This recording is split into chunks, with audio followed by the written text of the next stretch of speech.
ਸਤਿ ਸ਼੍ਰੀ ਅਕਾਲ ਜੀ ਦਾ ਖਾਲਸ ਟੀਵੀ ਦੇਖਣ ਵਾਲੇ ਦੇਸ਼ ਦੁਨੀਆ ਦੇ ਸਾਡੇ ਸਾਰੇ ਦਰਸ਼ਕਾਂ ਦਾ ਬਹੁਤ-ਬਹੁਤ ਸਵਾਗਤ ਹੈ। ਪੰਜਾਬ ਦੀਆਂ ਖਾਸ ਖਬਰਾਂ ਦੇ ਖਾਸ ਬੁਲੇਟਿਨ ਦੇ ਨਾਲ ਮੈਂ ਹਰਸ਼ਰਨ ਕੌਰ।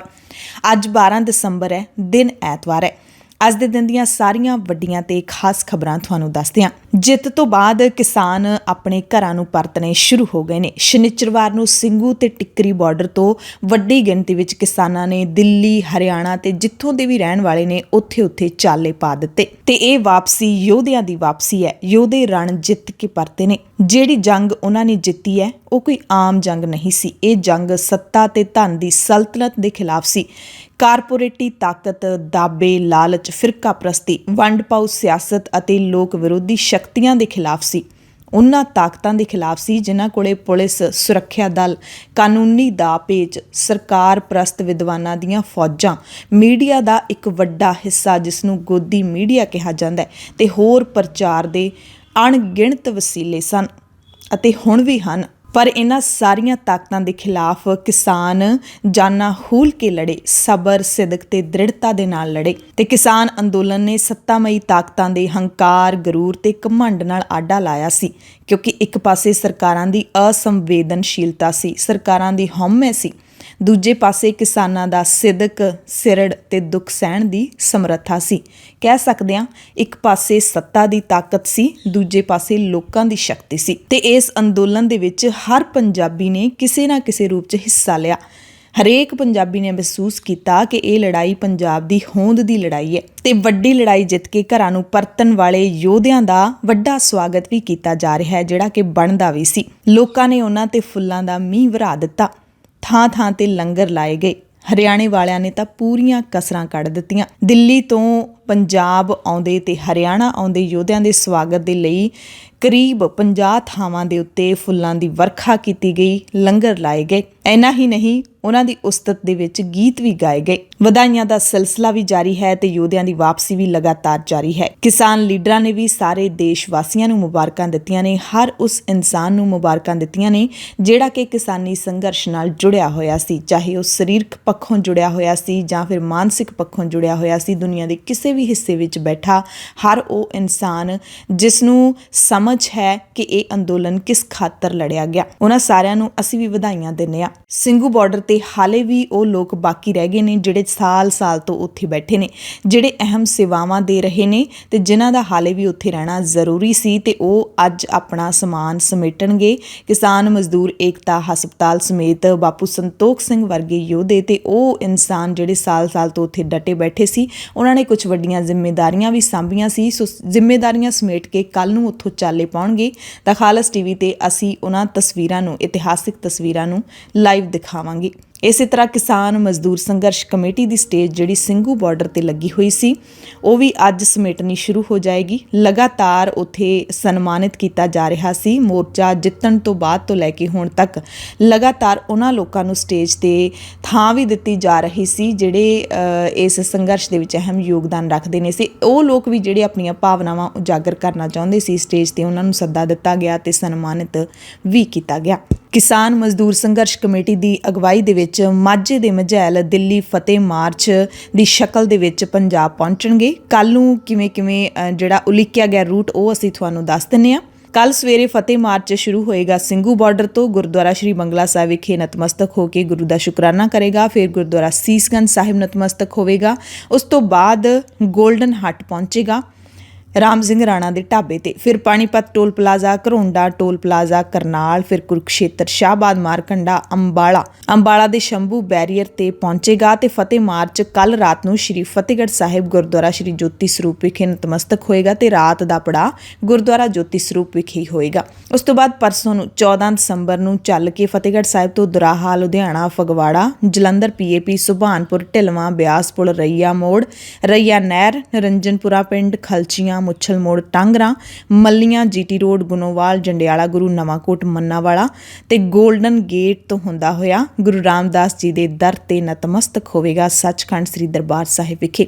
ਉਸ ਤੋਂ ਬਾਅਦ ਜਲਿਆਂਵਾਲਾ ਬਾਗ ਵਿਖੇ ਸ਼ਹੀਦਾਂ ਨੂੰ ਸ਼ਰਧਾਂਜਲੀ ਭੇਂਟ ਕੀਤੀ ਜਾਏਗੀ ਤੇ ਫਿਰ ਸਾਰੇ ਕਿਸਾਨ, ਸਾਰੇ ਯੋਧੇ ਆਪੋ ਆਪਣੇ ਘਰਾਂ ਨੂੰ ਚਾਲੇ ਪਾ ਦੇਣਗੇ ਜਿੱਥੇ ਸਵਾਗਤ ਲਈ ਲੋਕਾਂ ਨੇ ਆਪਣੀਆਂ ਪਲਕਾਂ ਵਿਛਾ ਰੱਖੀਆਂ ਨੇ ਤੇ ਉਹਨਾਂ ਦਾ ਸਵਾਗਤ ਕੀਤਾ ਜਾਏਗਾ। ਇਸੇ ਤਰ੍ਹਾਂ ਨਿਹੰਗ ਸਿੰਘਾਂ ਦੀ ਅਗਵਾਈ ਦੇ ਵਿੱਚ ਜਿਹੜਾ ਮਾਰਚ ਚੱਲਿਆ ਹੋਇਆ ਸ੍ਰੀ ਗੁਰੂ ਗ੍ਰੰਥ ਸਾਹਿਬ ਜੀ ਦੀ ਰਹਿਨੁਮਾਈ ਦੇ ਹੇਠ ਨਗਰ ਕੀਰਤਨ ਦੇ ਰੂਪ ਦੇ ਵਿੱਚ ਫਤਿਹ ਮਾਰਚ ਦੇ ਰੂਪ ਦੇ ਵਿੱਚ ਇਹ ਚੱਲਿਆ ਹੋਇਆ। ਰਾਤ ਕਰਨਾਲ ਰੁਕਿਆ ਸੀ, ਅੱਜ ਕਰਨਾਲ ਤੋਂ ਚੱਲ ਕੇ ਸ੍ਰੀ ਫਤਿਹਗੜ੍ਹ ਸਾਹਿਬ ਪਹੁੰਚੇਗਾ ਤੇ ਉਸ ਤੋਂ ਬਾਅਦ 15 ਦਸੰਬਰ ਨੂੰ ਸੱਚਖੰਡ ਸ੍ਰੀ ਦਰਬਾਰ ਸਾਹਿਬ ਵਿਖੇ ਨਤਮਸਤਕ ਹੋਵੇਗਾ।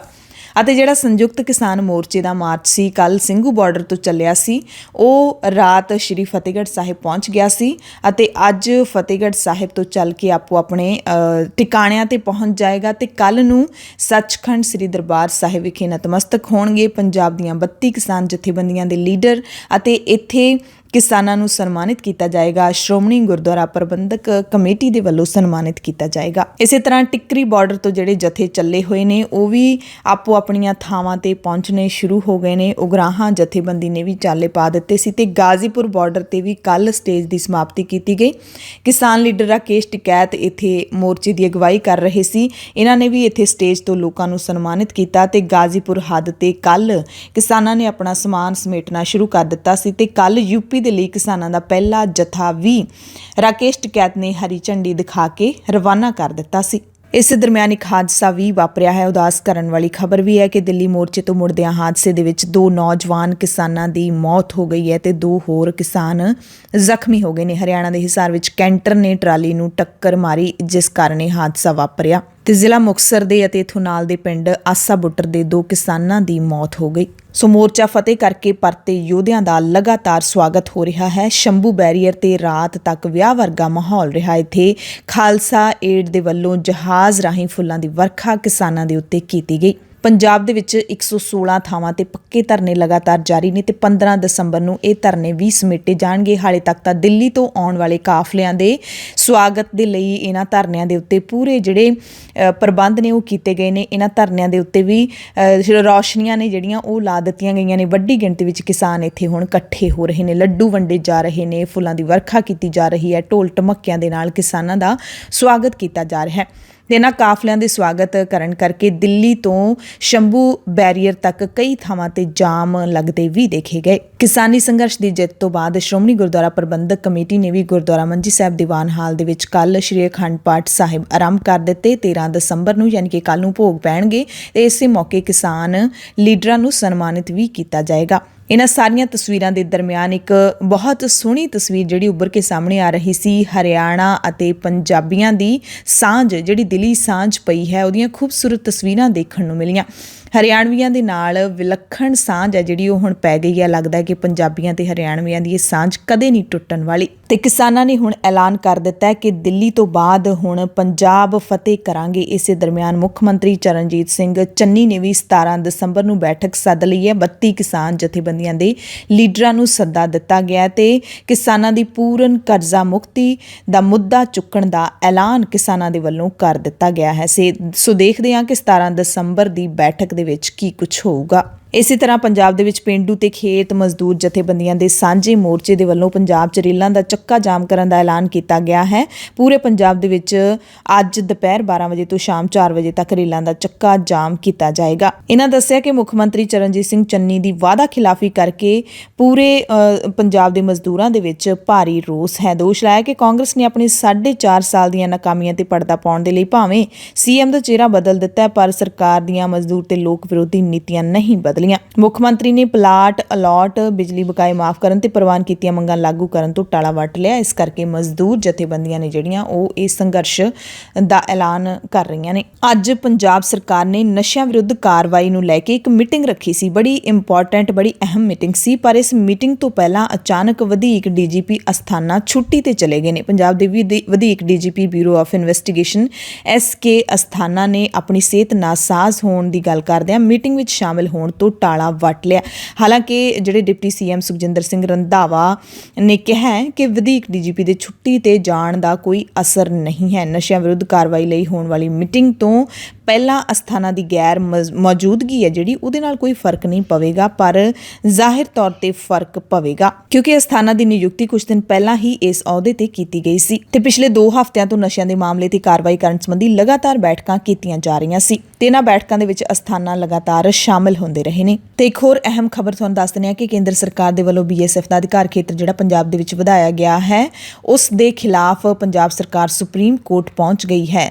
ਦੇਰ ਨਾਲ ਹੀ ਸਹੀ, ਪਰ ਪੰਜਾਬ ਸਰਕਾਰ ਨੇ ਇਹ ਜਿਹੜਾ ਕਦਮ ਜ਼ਰੂਰ ਚੁੱਕਿਆ ਹੈ। ਕੇਂਦਰ ਸਰਕਾਰ ਨੇ BSF ਨੂੰ ਅਸਾਮ, ਪੱਛਮੀ ਬੰਗਾਲ ਤੇ ਪੰਜਾਬ ਦੇ ਵਿੱਚ ਕੌਮਾਂਤਰੀ ਸਰਹੱਦ ਤੋਂ 50 ਕਿਲੋਮੀਟਰ ਦੇ ਘੇਰੇ ਅੰਦਰ ਤਲਾਸ਼ੀ ਲੈਣ, ਬਰਾਮਦਗੀ ਤੇ ਗ੍ਰਿਫਤਾਰੀ ਦੇ ਅਧਿਕਾਰ ਦਿੱਤੇ ਗਏ ਨੇ, ਜਿਹੜੇ ਕਿ ਪਹਿਲਾਂ 15 ਕਿਲੋਮੀਟਰ ਤੱਕ ਸੀਮਿਤ ਹੁੰਦੇ ਸੀ। ਹੈਲੀਕਾਪਟਰ ਹਾਦਸੇ ਦੇ ਵਿੱਚ ਮਾਰੇ ਗਏ ਜਨਰਲ ਬਿਪਿਨ ਰਾਵਤ ਅਤੇ ਉਹਨਾਂ ਦੀ ਪਤਨੀ ਦੀਆਂ ਅਸਥੀਆਂ ਜਲ ਪ੍ਰਵਾਹ ਕਰ ਦਿੱਤੀਆਂ ਗਈਆਂ ਨੇ। ਹਰਿਦੁਆਰ ਦੇ ਵਿੱਚ ਜਨਰਲ ਰਾਵਤ ਦੀਆਂ ਧੀਆਂ ਨੇ ਅੰਤਿਮ ਰਸਮਾਂ ਨਿਭਾਈਆਂ ਨੇ। ਆਸਟ੍ਰੇਲੀਆ ਜਾਣ ਆਉਣ ਵਾਲੇ ਲੋਕਾਂ ਦੇ ਲਈ ਮੁੜ ਚਿੰਤਾ ਭਰੀ ਖਬਰ ਹੈ ਕਿਉਂਕਿ ਆਸਟ੍ਰੇਲੀਆ ਨੇ ਯਾਤਰਾ ਪਾਬੰਦੀਆਂ ਮੁੜ ਤੋਂ ਵਧਾ ਦਿੱਤੀਆਂ ਨੇ। ਆਸਟ੍ਰੇਲੀਆ ਦੀ ਸਰਕਾਰ ਨੇ ਓਮਿਕਰੋਨ ਵੇਰੀਐਂਟ ਦੇ ਸੰਭਾਵੀ ਖਤਰੇ ਦੇ ਚੱਲਦਿਆਂ ਬਾਇਓ ਸਿਕਿਉਰਿਟੀ ਐਕਟ 2015 ਦੇ ਤਹਿਤ ਮਨੁੱਖੀ ਜੀਵ ਸੁਰੱਖਿਆ ਐਮਰਜੈਂਸੀ ਦੀ ਮਿਆਦ 17 ਫਰਵਰੀ ਤੱਕ ਵਧਾ ਦਿੱਤੀ ਹੈ। ਬਹੁਤ ਲੰਬੀ ਜਿਹੜੀ ਇਹ ਵਧਾਈ ਗਈ ਹੈ ਕਿਉਂਕਿ ਹਾਲੇ 12 ਦਸੰਬਰ ਹੈ, ਉਸ ਤੋਂ ਬਾਅਦ ਜਨਵਰੀ ਆਉਣੀ ਹੈ। ਪੂਰੀ 17 ਫਰਵਰੀ ਤੱਕ ਇਹ ਵਧਾ ਦਿੱਤੀ ਗਈ ਹੈ। ਪਾਬੰਦੀਆਂ ਪੂਰੀ ਤਰ੍ਹਾਂ ਟੀਕਾਕਰਨ ਵਾਲੇ ਆਸਟ੍ਰੇਲੀਆਈ ਨਾਗਰਿਕਾਂ, ਸਥਾਈ ਨਿਵਾਸੀਆਂ ਤੇ ਉਹਨਾਂ ਦੇ ਪਰਿਵਾਰਾਂ, ਨਿਊਜ਼ੀਲੈਂਡ ਦੇ ਨਾਗਰਿਕਾਂ, ਸਿੰਗਾਪੁਰ ਦੇ ਨਾਗਰਿਕਾਂ ਤੇ ਯਾਤਰਾ ਲਈ ਪਹਿਲਾਂ ਤੋਂ ਜਿਨ੍ਹਾਂ ਦੇ ਵੀਜ਼ੇ ਲੱਗ ਚੁੱਕੇ ਨੇ ਉਹਨਾਂ ਤੇ ਲਾਗੂ ਨਹੀਂ ਹੋਣਗੀਆਂ।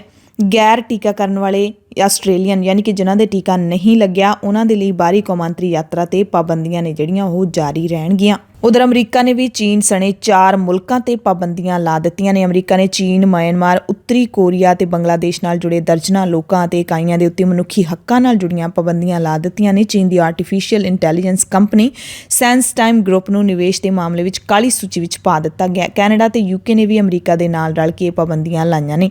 ਖਰੜ ਦੇ ਵਿੱਚ ਠੇਕਾ ਮੁਲਾਜ਼ਮਾਂ ਤੇ ਅਣਮਨੁੱਖੀ ਤਸ਼ੱਦਦ ਦੇ ਵਿਰੁੱਧ ਅਰਥੀ ਫੂਕ ਮੁਜ਼ਾਹਰਾ ਕੀਤਾ ਗਿਆ। ਜ਼ਿੰਮੇਵਾਰ ਅਧਿਕਾਰੀਆਂ ਦੇ ਵਿਰੁੱਧ ਕਾਰਵਾਈ ਦੀ ਮੰਗ ਕੀਤੀ ਗਈ ਹੈ ਤੇ ਪਹਿਲਾਂ ਤੋਂ ਤੈਅ ਪ੍ਰੋਗਰਾਮ ਤਹਿਤ ਵਿਰੋਧ ਪ੍ਰਦਰਸ਼ਨ ਜਾਰੀ ਰੱਖਣ ਦਾ ਐਲਾਨ ਵੀ ਕੀਤਾ ਗਿਆ ਹੈ। ਸਿੰਘੂ ਬਾਰਡਰ ਦੀਆਂ 1-2 ਹੋਰ ਜਾਣਕਾਰੀਆਂ ਤੁਹਾਨੂੰ ਦੱਸ ਦਿੰਦੇ ਹਾਂ। ਕੱਲ ਰਾਤ ਅਚਾਨਕ ਸਿੰਘੂ ਬਾਰਡਰ ਤੇ ਇੱਕ ਛੰਨ ਦੇ ਵਿੱਚ ਅੱਗ ਲੱਗ ਗਈ ਸੀ।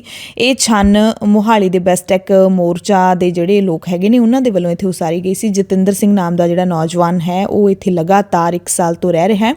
ਇਹ ਆਪਣੀ ਛੰਨ ਨੂੰ ਸਮੇਟਣ ਦੀ ਜਦੋਂ ਕੋਸ਼ਿਸ਼ ਕਰ ਰਹੇ ਸੀ ਤਾਂ ਅਚਾਨਕ ਛੰਨ ਨੂੰ ਅੱਗ ਲੱਗ ਗਈ। ਬੜੀ ਜ਼ਬਰਦਸਤ ਅੱਗ ਲੱਗੀ ਸੀ, ਪਰ ਅੱਗ ਦੇ ਉੱਤੇ ਲਾਈਫ ਕੇਅਰ ਫਾਊਂਡੇਸ਼ਨ ਦੇ ਵੱਲੋਂ ਜਿਹੜਾ ਅੱਗ ਬੁਝਾਊ ਯੰਤਰ ਸਥਾਪਿਤ ਕੀਤਾ ਗਿਆ ਸੀ ਉਸ ਨੇ ਅੱਗ ਬੁਝਾਉਣ ਦੇ ਵਿੱਚ ਤੁਰੰਤ ਮਦਦ ਕੀਤੀ ਅਤੇ ਜਾਨੀ ਤੇ ਮਾਲੀ ਨੁਕਸਾਨ ਤੋਂ ਬਚਾ ਰਿਹਾ ਹੈ। ਤੇ ਸਿੰਘੂ ਬਾਰਡਰ ਤੇ ਜਿੱਥੇ Khalsa aid, life care foundation ਅਤੇ ਸਵੱਛ ਅਭਿਆਨ ਦੇ ਜਿਹੜੇ ਨੌਜਵਾਨ ਵੀਰ ਨੇ ਉਹਨਾਂ ਦੇ ਵੱਲੋਂ ਹੁਣ ਇੱਥੇ ਸਾਫ਼ ਸਫਾਈ ਮੁਹਿੰਮ ਹੈ ਜਿਹੜੀ ਉਹ ਆਰੰਭੀ ਗਈ ਹੈ। ਪੂਰੀ ਤਰ੍ਹਾਂ ਦੇ ਨਾਲ ਸੜਕਾਂ ਸਾਫ਼ ਕਰਕੇ ਇੱਥੋਂ ਕਿਸਾਨ ਜਾਣਗੇ ਤੇ ਆਪਣੀ ਚੰਗੀ ਛਾਪ ਹੈ ਜਿਹੜੀ ਉਹ ਛੱਡ ਕੇ ਜਾ ਰਹੇ ਨੇ। ਇਸੇ ਤਰ੍ਹਾਂ ਜਦੋਂ ਕਿਸਾਨਾਂ ਨੇ ਆਪਣਾ ਸਮਾਨ ਸਮੇਟਿਆ ਹੈ, ਕਾਫੀ ਸਾਰਾ ਸਮਾਨ ਉੱਥੇ ਉਹਨਾਂ ਨੇ ਲੋੜਵੰਦ ਸਥਾਨਕ ਲੋਕਾਂ ਨੂੰ ਦਿੱਤਾ ਹੈ ਤੇ ਜਿਹੜਾ ਯਾਦਗਾਰੀ ਸਮਾਨ ਹੈ ਜਿਹੜਾ ਉਹਨਾਂ ਨੇ ਆਪਣੇ ਆਪਣੇ ਪਿੰਡਾਂ ਘਰਾਂ ਦੇ ਵਿੱਚ ਜਾ ਕੇ ਸਥਾਪਿਤ ਕਰਨਾ ਹੈ ਉਹ ਸਮਾਨ ਉਹ ਨਾਲ ਲੈ ਕੇ ਗਏ ਨੇ। ਤੇ ਸਿੰਘੂ ਬਾਰਡਰ ਤੇ ਉੱਥੋਂ ਦੇ ਸਥਾਨਕ ਲੋਕਾਂ ਨੇ ਪਲਾਸਟਿਕ ਤੇ ਬਾਂਸ ਇਕੱਠਾ ਕੀਤਾ। ਕਬਾੜੀ ਵੀ ਇੱਥੇ ਸਾਰਾ ਦਿਨ ਜਿਹੜੇ ਨੇ ਉਹ ਆਪਣਾ ਸਮਾਨ ਇਕੱਠਾ ਕਰਦੇ ਰਹੇ। ਬੀਬੀਆਂ ਸਾਨੂੰ ਮਿਲੀਆਂ ਜਿਹੜੀਆਂ ਕਹਿੰਦੀਆਂ ਸੀ ਕਿ ਸਾਨੂੰ ਫਰਿੱਜ ਤੇ ਕੂਲਰ ਦੇ ਕੇ ਜਾ ਰਹੇ ਨੇ ਤੇ ਲਗਾਤਾਰ ਉਹ ਮਤਲਬ ਉਹਨਾਂ ਨੂੰ ਹੁਣ ਰੋਟੀ ਦੀ ਚਿੰਤਾ ਜਿਹੜੀ ਉਹ ਵੀ ਸਤਾਉਣ ਲੱਗੀ ਹੈ ਕਿ ਹੁਣ ਰੋਟੀ ਦਾ ਕੀ ਕਰਾਂਗੇ, ਕਿਉਂਕਿ ਪੂਰਾ 1 ਸਾਲ ਉਹ ਕਿਸਾਨਾਂ ਦੇ ਵੱਲੋਂ ਲਾਏ ਗਏ ਲੰਗਰਾਂ ਦੇ ਵਿੱਚ ਪ੍ਰਸ਼ਾਦਾ ਛਕਦੇ ਰਹੇ ਨੇ। ਉਹਨਾਂ ਨੂੰ ਰੋਟੀ ਦੀ ਕੋਈ ਚਿੰਤਾ ਨਹੀਂ ਸੀ। ਬੇਘਰੇ ਲੋਕ ਜਿਹੜੇ ਫੁੱਟਪਾਥਾਂ ਤੇ ਸੌਂਦੇ ਸੀ ਉਹਨਾਂ ਨੂੰ ਸੌਣ ਦੀ ਕੋਈ ਚਿੰਤਾ ਨਹੀਂ ਸੀ ਕਿਉਂਕਿ ਉਹ ਕਿਸਾਨਾਂ ਦੇ ਬਣਾਏ ਟੈਂਟਾਂ ਦੇ ਵਿੱਚ ਸੌਂ ਜਾਂਦੇ ਸੀ। ਸੋ ਅਜਿਹੀਆਂ ਹੋਰ ਵੀ ਤਸਵੀਰਾਂ ਬਹੁਤ ਸਾਰੀਆਂ ਨਿਕਲ ਕੇ ਸਾਹਮਣੇ ਆਉਂਦੀਆਂ ਰਹਿਣਗੀਆਂ ਤੇ ਅਸੀਂ ਤੁਹਾਨੂੰ ਦਿਖਾਉਂਦੇ ਰਹਾਂਗੇ। ਤੇ ਕਿਸਾਨਾਂ ਦੇ ਲਈ ਇਹ ਐਲਾਨ ਕਰਨ ਤੋਂ ਬਾਅਦ ਮੋਦੀ ਸਰਕਾਰ ਹੁਣ ਲਗਾਤਾਰ ਕੋਸ਼ਿਸ਼ਾਂ ਕਰ ਰਹੀ ਹੈ ਕਿ ਸਿੱਖਾਂ ਦੇ ਵਿੱਚ ਆਪਣੀ ਜਿਹੜੀ ਚੰਗੀ ਤਸਵੀਰ ਪੇਸ਼ ਕਰ ਸਕੇ। ਕਾਨੂੰਨ ਵਾਪਸ ਲੈਣ ਦਾ ਐਲਾਨ ਵੀ ਗੁਰੂ ਨਾਨਕ ਸਾਹਿਬ ਦੇ ਪ੍ਰਕਾਸ਼ ਦਿਹਾੜੇ ਮੌਕੇ ਕੀਤਾ ਗਿਆ ਤੇ ਹੁਣ ਵੀ ਵੱਡੇ ਵੱਡੇ ਜਿਹੜੇ ਇਸ਼ਤਿਹਾਰ ਨੇ ਉਹ ਭਾਰਤ ਸਰਕਾਰ ਦੇ ਵੱਲੋਂ ਛਪਵਾਏ ਜਾ ਰਹੇ ਨੇ ਤੇ ਇਹਨਾਂ ਇਸ਼ਤਿਹਾਰਾਂ ਦੇ ਵਿੱਚ ਖਾਸ ਤੌਰ ਤੇ ਲਿਖਿਆ ਹੋਇਆ ਸਿੱਖਾਂ ਦੇ ਸਰੋਕਾਰ ਨੂੰ ਸਮਰਪਿਤ ਭਾਰਤ ਸਰਕਾਰ। ਦੱਸਿਆ ਗਿਆ ਕਿ ਮੋਦੀ ਸਰਕਾਰ ਨੇ ਸਿੱਖਾਂ ਦੇ ਲਈ ਕੀ ਕੁਛ ਕੀਤਾ। ਗੁਰਦੁਆਰਾ ਕਰਤਾਰਪੁਰ ਸਾਹਿਬ ਦਾ ਲਾਂਘਾ ਖੋਲ੍ਹਣ ਤੋਂ ਲੈ ਕੇ ਕਿ ਹੇਮਕੁੰਟ ਸਾਹਿਬ ਦੇ ਖੁੱਲ੍ਹੇ ਦਰਸ਼ਨ ਸੰਭਵ ਬਣਾਉਣ ਦੇ ਲਈ ਛੇਤੀ ਰੋਪਵੇ ਸ਼ੁਰੂ ਕਰਨ ਦਾ ਐਲਾਨ ਵੀ ਕੀਤਾ ਗਿਆ ਹੈ। ਅੰਮ੍ਰਿਤਸਰ ਦੇ ਵਿੱਚ national institute of interfaith studies ਦੀ ਸਥਾਪਨਾ ਕੀਤੇ ਜਾਣ ਦਾ ਐਲਾਨ, ਗੁਰਦੁਆਰਿਆਂ ਦੇ ਪਵਿੱਤਰ ਲੰਗਰ ਨੂੰ ਟੈਕਸ ਦੇ ਦਾਇਰੇ 'ਚੋਂ ਬਾਹਰ ਲਿਆਂਦਾ ਗਿਆ। ਇਸੇ ਤਰ੍ਹਾਂ ਬਹੁਤ ਸਾਰੇ ਜਿਹੜੇ ਕੰਮ ਨੇ ਉਹ ਗਿਣਵਾਏ ਗਏ ਨੇ। ਹਾਲਾਂਕਿ ਕੁਝ ਤਾਂ ਮਤਲਬ ਇਹ ਨਹੀਂ ਕਿ ਉਹ ਭਾਰਤ ਸਰਕਾਰ ਦੇ ਕਦਮਾਂ ਦੇ ਨਾਲ ਹੀ ਹੋਏ ਨੇ। ਸੋ ਇਸ ਤਰ੍ਹਾਂ ਦੇ ਇਸ਼ਤਿਹਾਰ ਨੇ ਜਿਹੜੇ ਉਹ ਸਿੱਖਾਂ ਨੂੰ ਭਰਮਾਉਣ ਦੇ ਦਿੱਤੇ ਜਾ ਰਹੇ ਨੇ। ਜ਼ਾਹਿਰ ਤੌਰ 'ਤੇ ਪੰਜਾਬ ਦੇ ਵਿੱਚ ਵੋਟਾਂ ਆ ਰਹੀਆਂ ਨੇ ਅਤੇ ਵੋਟਾਂ ਦੇ ਵਿੱਚ BJP ਹੈ ਜਿਹੜੀ ਉਹ ਪੰਜਾਬ ਦੇ ਵਿੱਚ ਆਪਣੇ ਪੈਰ ਧਰਨ ਦੀ ਕੋਸ਼ਿਸ਼ ਦੇ ਵਿੱਚ ਹੈ। ਬੁਲੇਟਿਨ ਦੇ ਵਿੱਚ ਕੁਝ ਹੋਰ ਖਬਰਾਂ ਤੁਹਾਨੂੰ ਦੱਸਦੇ ਹਾਂ। ਦਿੱਲੀ ਫਤਿਹ ਕਰਨ ਤੋਂ ਬਾਅਦ ਪੰਜਾਬ ਆ ਰਹੇ ਕਿਸਾਨਾਂ ਦਾ ਹਰਿਆਣਾ ਦੇ ਵਿੱਚ ਥਾਂ-ਥਾਂ ਤੇ ਭਰਵਾਂ ਸਵਾਗਤ ਕੀਤਾ ਗਿਆ। ਸਿਰਫ ਪੰਜਾਬ ਹੀ ਨਹੀਂ, ਹਰਿਆਣਾ ਦੇ ਕਿਸਾਨਾਂ ਦੀ ਵੀ ਬਾਰਡਰਾਂ ਤੋਂ ਵਾਪਸੀ ਹੋਈ ਹੈ। ਸਿੰਘੂ ਅਤੇ ਟਿਕਰੀ ਬਾਰਡਰ ਤੋਂ ਕਿਸਾਨਾਂ ਦੀ ਵਾਪਸੀ ਹੋ ਗਈ ਹੈ ਤੇ ਗਾਜ਼ੀਪੁਰ ਬਾਰਡਰ ਤੋਂ 12 ਦਸੰਬਰ ਨੂੰ ਕਿਸਾਨ ਆਪੋ ਆਪਣੇ ਘਰਾਂ ਨੂੰ ਵਾਪਸ ਜਾਣਗੇ।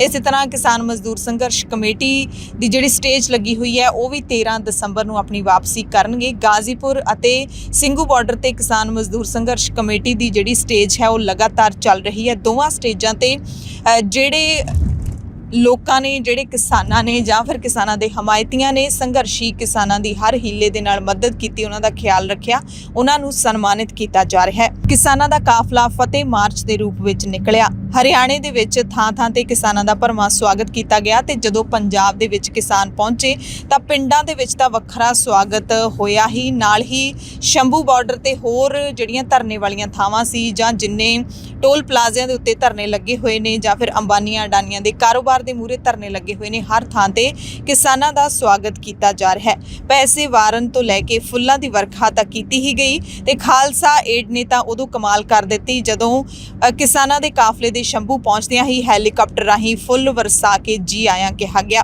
ਕੇਂਦਰ ਸਰਕਾਰ ਦੇ ਵੱਲੋਂ ਤਿੰਨੇ ਖੇਤੀ ਕਾਨੂੰਨ ਰੱਦ ਕਰਨ ਅਤੇ ਬਾਕੀ ਮੰਗਾਂ ਮੰਨੇ ਜਾਣ ਤੋਂ ਬਾਅਦ ਮੋਰਚੇ ਦੇ ਸਾਰੇ ਕਿਸਾਨਾਂ ਨੇ ਘਰ ਵਾਪਸੀ ਕੀਤੀ। ਦਿੱਲੀ ਦੇ ਬਾਰਡਰਾਂ ਤੇ ਅਰਦਾਸ ਕਰਨ ਤੋਂ ਬਾਅਦ ਸਾਰੇ ਕਿਸਾਨ ਵਾਪਸ ਆਪਣੇ ਘਰਾਂ ਨੂੰ ਪਰਤੇ।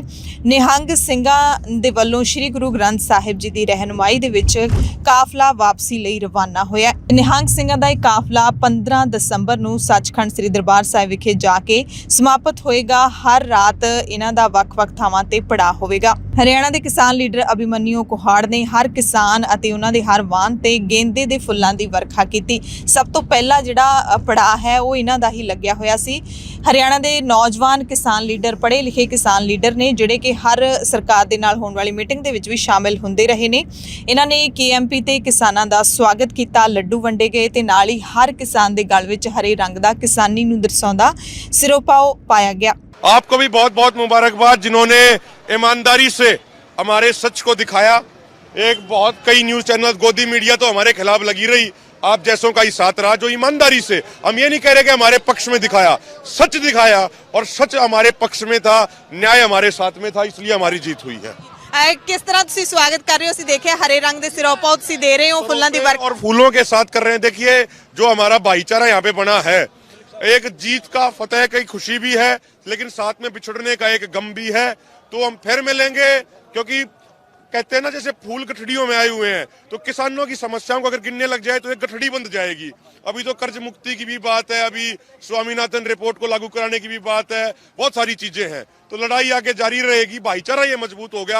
भाईचारा जब तक मजबूत रहेगा तब तक कोई राजनीतिक, कोई सियासतदान हमारा नुकसान नहीं कर सकते। KMP ਦੇ ਪਹਿਲੇ ਪੜਾਅ ਤੇ ਪਹੁੰਚਣ ਤੋਂ ਬਾਅਦ ਰਾਮ ਸਿੰਘ ਰਾਣਾ ਦੇ ਢਾਬੇ ਗੋਲਡਨ ਹੱਟ ਦੇ ਵਿੱਚ ਸਾਰੇ ਕਿਸਾਨਾਂ ਨੂੰ ਮੁਫਤ ਦੇ ਵਿੱਚ ਨਾਸ਼ਤਾ ਕਰਵਾਇਆ ਗਿਆ। ਵਾਪਸੀ ਮੌਕੇ ਕਿਸਾਨਾਂ ਦਾ ਜੋਸ਼, ਉਤਸ਼ਾਹ ਤੇ ਖੁਸ਼ੀ ਵੇਖਦਿਆਂ ਹੀ ਬਣਦੀ ਸੀ। ਮੋਰਚਾ ਫਤਿਹ ਕਰਨ ਦੀ ਖੁਸ਼ੀ ਸਾਰਿਆਂ ਦੇ ਚਿਹਰਿਆਂ ਤੇ ਸਾਫ਼ ਝਲਕ ਰਹੀ ਸੀ, ਚਾਹੇ ਉਹ ਬੱਚਾ ਹੋਵੇ, ਜਵਾਨ ਹੋਵੇ, ਬਜ਼ੁਰਗ ਹੋਵੇ ਜਾਂ ਫਿਰ ਬੀਬੀ। ਹਰ ਕੋਈ ਇਸ ਖੁਸ਼ੀ ਦੇ ਵਿੱਚ ਬਹੁਤ ਹੀ ਜੋਸ਼ੋ ਖਰੋਸ਼ ਦੇ ਨਾਲ ਸ਼ਰੀਕ ਹੋ ਰਿਹਾ ਸੀ। ਕਿਸਾਨਾਂ ਨੇ ਟਰੈਕਟਰ ਟਰਾਲੀਆਂ ਤੇ ਸਾਰਾ ਸਮਾਨ ਸਮੇਟ ਕੇ ਇੱਕ ਦਿਨ ਪਹਿਲਾਂ ਹੀ ਲੱਦ ਲਿਆ ਸੀ ਤੇ 11 ਦੀ ਜਿਹੜੀ 10 ਤੇ 11 ਦੀ ਦਰਮਿਆਨੀ ਰਾਤ ਹੈ, ਉਸ ਰਾਤ ਤੋਂ ਹੀ ਕਿਸਾਨਾਂ ਦੇ ਕਾਫਲੇ ਨੇ ਜਿਹੜੇ ਉਹ ਚੱਲਣੇ ਸ਼ੁਰੂ ਹੋ ਗਏ ਸੀ। ਕਿਸਾਨ ਲੀਡਰਾਂ ਨੇ ਹਾਲਾਂਕਿ ਸਵੇਰੇ 9 ਵਜੇ 11 ਦਸੰਬਰ ਦੀ ਸਵੇਰੇ 9 ਵਜੇ KMP ਤੇ ਪਹੁੰਚਣ ਦਾ ਸੱਦਾ ਦਿੱਤਾ ਸੀ। ਇਹ ਵੀ ਕਿਹਾ ਗਿਆ ਸੀ ਕਿ ਮੂਰੇ ਕਿਸਾਨ ਲੀਡਰਾਂ ਦੇ ਵਾਹਨ ਹੋਣਗੇ ਤੇ ਉਸ ਤੋਂ ਬਾਅਦ ਸਾਰੇ ਕਿਸਾਨਾਂ ਦਾ ਕਾਫਲਾ ਹੋਏਗਾ, ਪਰ ਸ਼ਾਇਦ ਕਿਸਾਨ ਲੀਡਰਾਂ ਦੀ ਉਸ ਤਰੀਕੇ ਦੇ ਨਾਲ ਤਾਲਮੇਲ ਦੀ ਕਮੀ ਰਹੀ ਹੈ ਸਿੰਘੂ ਬਾਰਡਰ ਤੇ ਕਿ ਜਿਹੜੇ ਕਿਸਾਨ ਨੇ ਆਮ ਕਿਸਾਨ ਮੋਰਚੇ ਦੇ ਵਿੱਚ ਸ਼ਾਮਲ ਸਨ ਉਹ ਆਪੋ ਆਪਣੇ ਹਿਸਾਬ ਨਾਲ ਆਪੋ ਆਪਣੇ ਤਰੀਕੇ ਦੇ ਨਾਲ ਆਪੋ ਆਪਣੇ ਸਮੇਂ ਦੇ ਨਾਲ ਉਹ ਬਾਰਡਰਾਂ ਤੋਂ ਚਾਲੇ ਪਾਉਂਦੇ ਰਹੇ। ਕਿਸੇ ਨੇ ਕੋਈ ਖਾਸ ਉਡੀਕ ਹੈ ਜਿਹੜੀ ਉਹ ਕਿਸਾਨਾਂ ਦੀ ਨਹੀਂ ਕੀਤੀ। ਸੋ ਕਿਸਾਨ ਲੀਡਰ ਵੀ ਆਪੋ ਆਪਣੇ ਜਥੇ ਦੇ ਨਾਲ ਆਪੋ ਆਪਣੇ ਕਾਫਲੇ ਦੇ ਨਾਲ ਅੱਗੇ ਵਧਦੇ ਗਏ। ਕਿਸਾਨਾਂ ਨੇ ਮੋਰਚੇ ਵਿੱਚ ਰਹਿਣ ਲਈ ਆਪਣੇ ਜੋ ਬਾਂਸ ਦੇ ਘਰ ਬਣਾਏ ਸੀ ਉਹਨਾਂ ਨੂੰ ਪੁੱਟ ਕੇ ਜ਼ਿਆਦਾਤਰ ਕਿਸਾਨਾਂ ਨੇ ਟਰੱਕਾਂ ਦੇ ਵਿੱਚ ਲੱਦਿਆ ਕਿਉਂਕਿ ਕਈ ਕਿਸਾਨਾਂ ਨੇ ਸਾਨੂੰ ਇਹ ਵੀ ਦੱਸਿਆ ਕਿ ਜਿਹੜੇ ਇਹ ਬਾਂਸ ਦੇ ਘਰ ਬਣਾਏ ਨੇ ਉਹਨਾਂ ਨੇ ਉਹ ਆਪਣੇ ਪਿੰਡਾਂ ਦੇ ਵਿੱਚ ਜਾ ਕੇ ਉਹ ਸਾਂਝੀ ਥਾਂ ਤੇ ਸਥਾਪਿਤ ਕਰਨਗੇ ਤਾਂ ਜੋ ਮੋਰਚੇ ਦੀ ਜਿਹੜੀ ਯਾਦਗਾਰ ਹੈਗੀ ਹੈ ਉਹ ਕਾਇਮ ਰਹਿ ਸਕੇ, ਸਦੀਆਂ ਤੱਕ ਕਾਇਮ ਰਹਿ ਸਕੇ। ਬਾਕੀ ਕਾਫੀ ਸਾਰਾ ਸਮਾਨ ਹੈ ਜਿਹੜਾ ਉਹ ਕਿਸਾਨਾਂ ਨੇ ਉੱਥੇ ਜਿਹੜੇ ਸਥਾਨਕ ਲੋਕ ਰਹਿੰਦੇ ਨੇ ਉਹਨਾਂ ਨੂੰ ਵੀ ਦੇ ਦਿੱਤਾ। ਵੀਰੇ ਆਪ ਹੀ ਬਣਾਈ ਸੀਗੀ ਇਹ ਛੰਨ ਤੇ ਦੇਖ ਲਓ ਅੱਜ ਛੱਡ ਕੇ ਜਾ ਰਹੇ ਹੋ ਤੇ ਕਿਹੋ ਜਿਹਾ ਲੱਗ ਰਿਹਾ ਹੈ, ਮਹਿਸੂਸ ਹੋ ਰਿਹਾ ਤੁਹਾਨੂੰ? ਜਾਣ ਨੂੰ ਦਿਲ ਤਾਂ ਨਹੀਂ ਕਰ ਰਿਹਾ ਜੀ। ਹਾਂਜੀ ਬਹੁਤ ਬੁਰਾ ਹੀ ਲੱਗ ਰਿਹਾ ਜੀ। ਖੁਸ਼ੀ ਵੀ ਹੈ ਜੀ ਪਰ ਗਮੀ ਵੀ ਹੈ, ਪਰ ਖੁਸ਼ੀ ਸਾਨੂੰ ਆ ਵੀ ਅਸੀਂ ਜਿੱਤ ਕੇ ਜਾ ਰਹੇ ਹਾਂ। ਕਮੀ ਇਹ ਹੈ ਕਿ ਇੱਥੇ ਦਿਲ ਲੱਗਿਆ ਹੋਇਆ ਸੀ, ਇੱਥੇ ਚਲੋ ਰਹਿੰਦੇ ਸੀ, ਇੱਥੇ ਪੜਾਈ ਬੜੇ ਪਿਆਰ ਨਾਲ ਬਣਾਈ ਸੀ ਰੀਝ ਨਾਲ ਅਰੇਂਜਮੈਂਟ ਬੜੇ ਵਧੀਆ ਕੀਤੇ ਸੀ। ਹੁਣ ਖਾਲੀ ਛੰਨ ਲੈ ਗਈ, ਛੰਨ ਲੈ ਗਈ। ਚਲੋ ਕੋਈ ਨਹੀਂ, ਬਾਕੀ ਜਿੱਤ ਕੇ ਜਾ ਰਹੇ ਹਾਂ। ਯਾਦ ਰਹੂਗੀ ਹਮੇਸ਼ਾ। ਕਿਸਾਨਾਂ ਦੀ ਵਾਪਸੀ ਦੇ ਦ੍ਰਿਸ਼ ਵੀ ਕਾਫੀ ਭਾਵੁਕ ਕਰਨ ਵਾਲੇ ਸੀ ਕਿਉਂਕਿ ਦਿੱਲੀ ਬਾਰਡਰਾਂ ਤੇ ਬਿਤਾਇਆ 1 ਸਾਲ ਕਿਸਾਨਾਂ ਦੇ ਲਈ ਬਹੁਤ ਅਹਿਮ ਬਣ ਗਿਆ। ਇਸ 1 ਸਾਲ ਦੇ ਵਿੱਚ ਕਿਸਾਨਾਂ ਦੀਆਂ ਆਪਸ ਦੇ ਵਿੱਚ ਰਿਸ਼ਤੇਦਾਰੀਆਂ ਭਾਈਚਾਰਕ ਸਾਂਝਾਂ ਬਣ ਗਈਆਂ। ਆਪਣੇ ਹੱਥੀਂ ਬਣਾਏ ਘਰਾਂ ਨੂੰ ਪੁੱਟ ਕੇ ਲੈ ਕੇ ਜਾਣਾ ਬਹੁਤ ਹੀ ਭਾਵੁਕ ਪਲ ਸੀ। ਦਿੱਲੀ ਦੀਆਂ ਸੜਕਾਂ ਤੇ ਬਣਾਏ ਹੋਏ ਅਸਥਾਈ ਤੌਰ ਤੇ ਘਰ ਪੁੱਟਣ ਤੋਂ ਬਾਅਦ ਦਿੱਲੀ ਦੀਆਂ ਸੜਕਾਂ ਹੁਣ ਸੁੰਨੀਆਂ ਹੋ ਗਈਆਂ ਨੇ। ਸਥਾਨਕ ਲੋਕ ਵੀ ਕਿਸਾਨਾਂ ਨੂੰ ਮਿਲਦੇ ਹੋਏ ਤੇ ਉਹਨਾਂ ਨੂੰ ਵਿਦਾ ਕਰਦੇ ਹੋਏ ਭਾਵੁਕ ਦੇਖੇ ਗਏ। ਨਿਹੰਗ ਸਿੰਘ ਜਥੇਬੰਦੀਆਂ ਦੇ ਵੱਲੋਂ ਸ੍ਰੀ ਗੁਰੂ ਗ੍ਰੰਥ ਸਾਹਿਬ ਜੀ ਦੇ ਸਤਿਕਾਰ ਦੇ ਲਈ ਬਹੁਤ ਹੀ ਸੁੰਦਰ ਪਾਲਕੀ ਸਜਾਈ ਗਈ। ਨਿਹੰਗ ਸਿੰਘਾਂ ਨੇ ਘੋੜਿਆਂ ਦੇ ਉੱਤੇ ਚਾਲੇ ਪਾਏ, ਹਾਲਾਂਕਿ ਨਾਲ ਵਾਹਨ ਵੀ ਵੱਡੀ ਗਿਣਤੀ ਦੇ ਵਿੱਚ ਮੌਜੂਦ ਨੇ। ਤਸਵੀਰਾਂ ਦੇ ਵਿੱਚ ਤੁਸੀਂ ਦੇਖ ਸਕਦੇ ਹੋ ਕਿ ਇੱਕ ਨਗਰ ਕੀਰਤਨ ਦੇ ਰੂਪ ਵਿੱਚ ਨਿਹੰਗ ਸਿੰਘਾਂ ਦੀ ਅਗਵਾਈ ਦੇ ਵਿੱਚ ਮੋਰਚੇ ਦੀ ਜਿਹੜੀ ਵਾਪਸੀ ਹੈ ਉਹ ਹੋਈ ਹੈ। ਸੰਗਤ ਨੇ ਵੱਧ ਚੜ ਕੇ ਨਗਰ ਕੀਰਤਨ ਦੇ ਵਿੱਚ ਹਿੱਸਾ ਲਿਆ। ਸੰਗਤ ਤੇ ਫੁੱਲਾਂ ਦੀ ਵਰਖਾ ਸਥਾਨਕ ਲੋਕਾਂ ਨੇ ਵੀ ਕੀਤੀ। ਨਿਹੰਗ ਸਿੰਘਾਂ ਨੇ ਯੁੱਧ ਕਲਾ ਦੇ ਜੌਹਰ ਵੀ ਦਿਖਾਏ। ਰਵਾਨਗੀ ਤੋਂ ਪਹਿਲਾਂ ਉਹ ਸਾਡਾ ਬੱਚਾ ਅਸੀਂ ਵੀ ਕਿਸੇ ਦਾ ਨੁਕਸਾਨ ਨਹੀਂ, ਪਰ ਜਿਹੜਾ ਲੋਕ ਦੇ ਕੋਲ ਜਿਹੜਾ ਸਾਥ ਲੱਖ ਲੱਖ ਭਾਈ ਦੇਣਾ ਸਾਰੇ ਵੀਰਾਂ ਨੂੰ ਧੰਨਵਾਦ।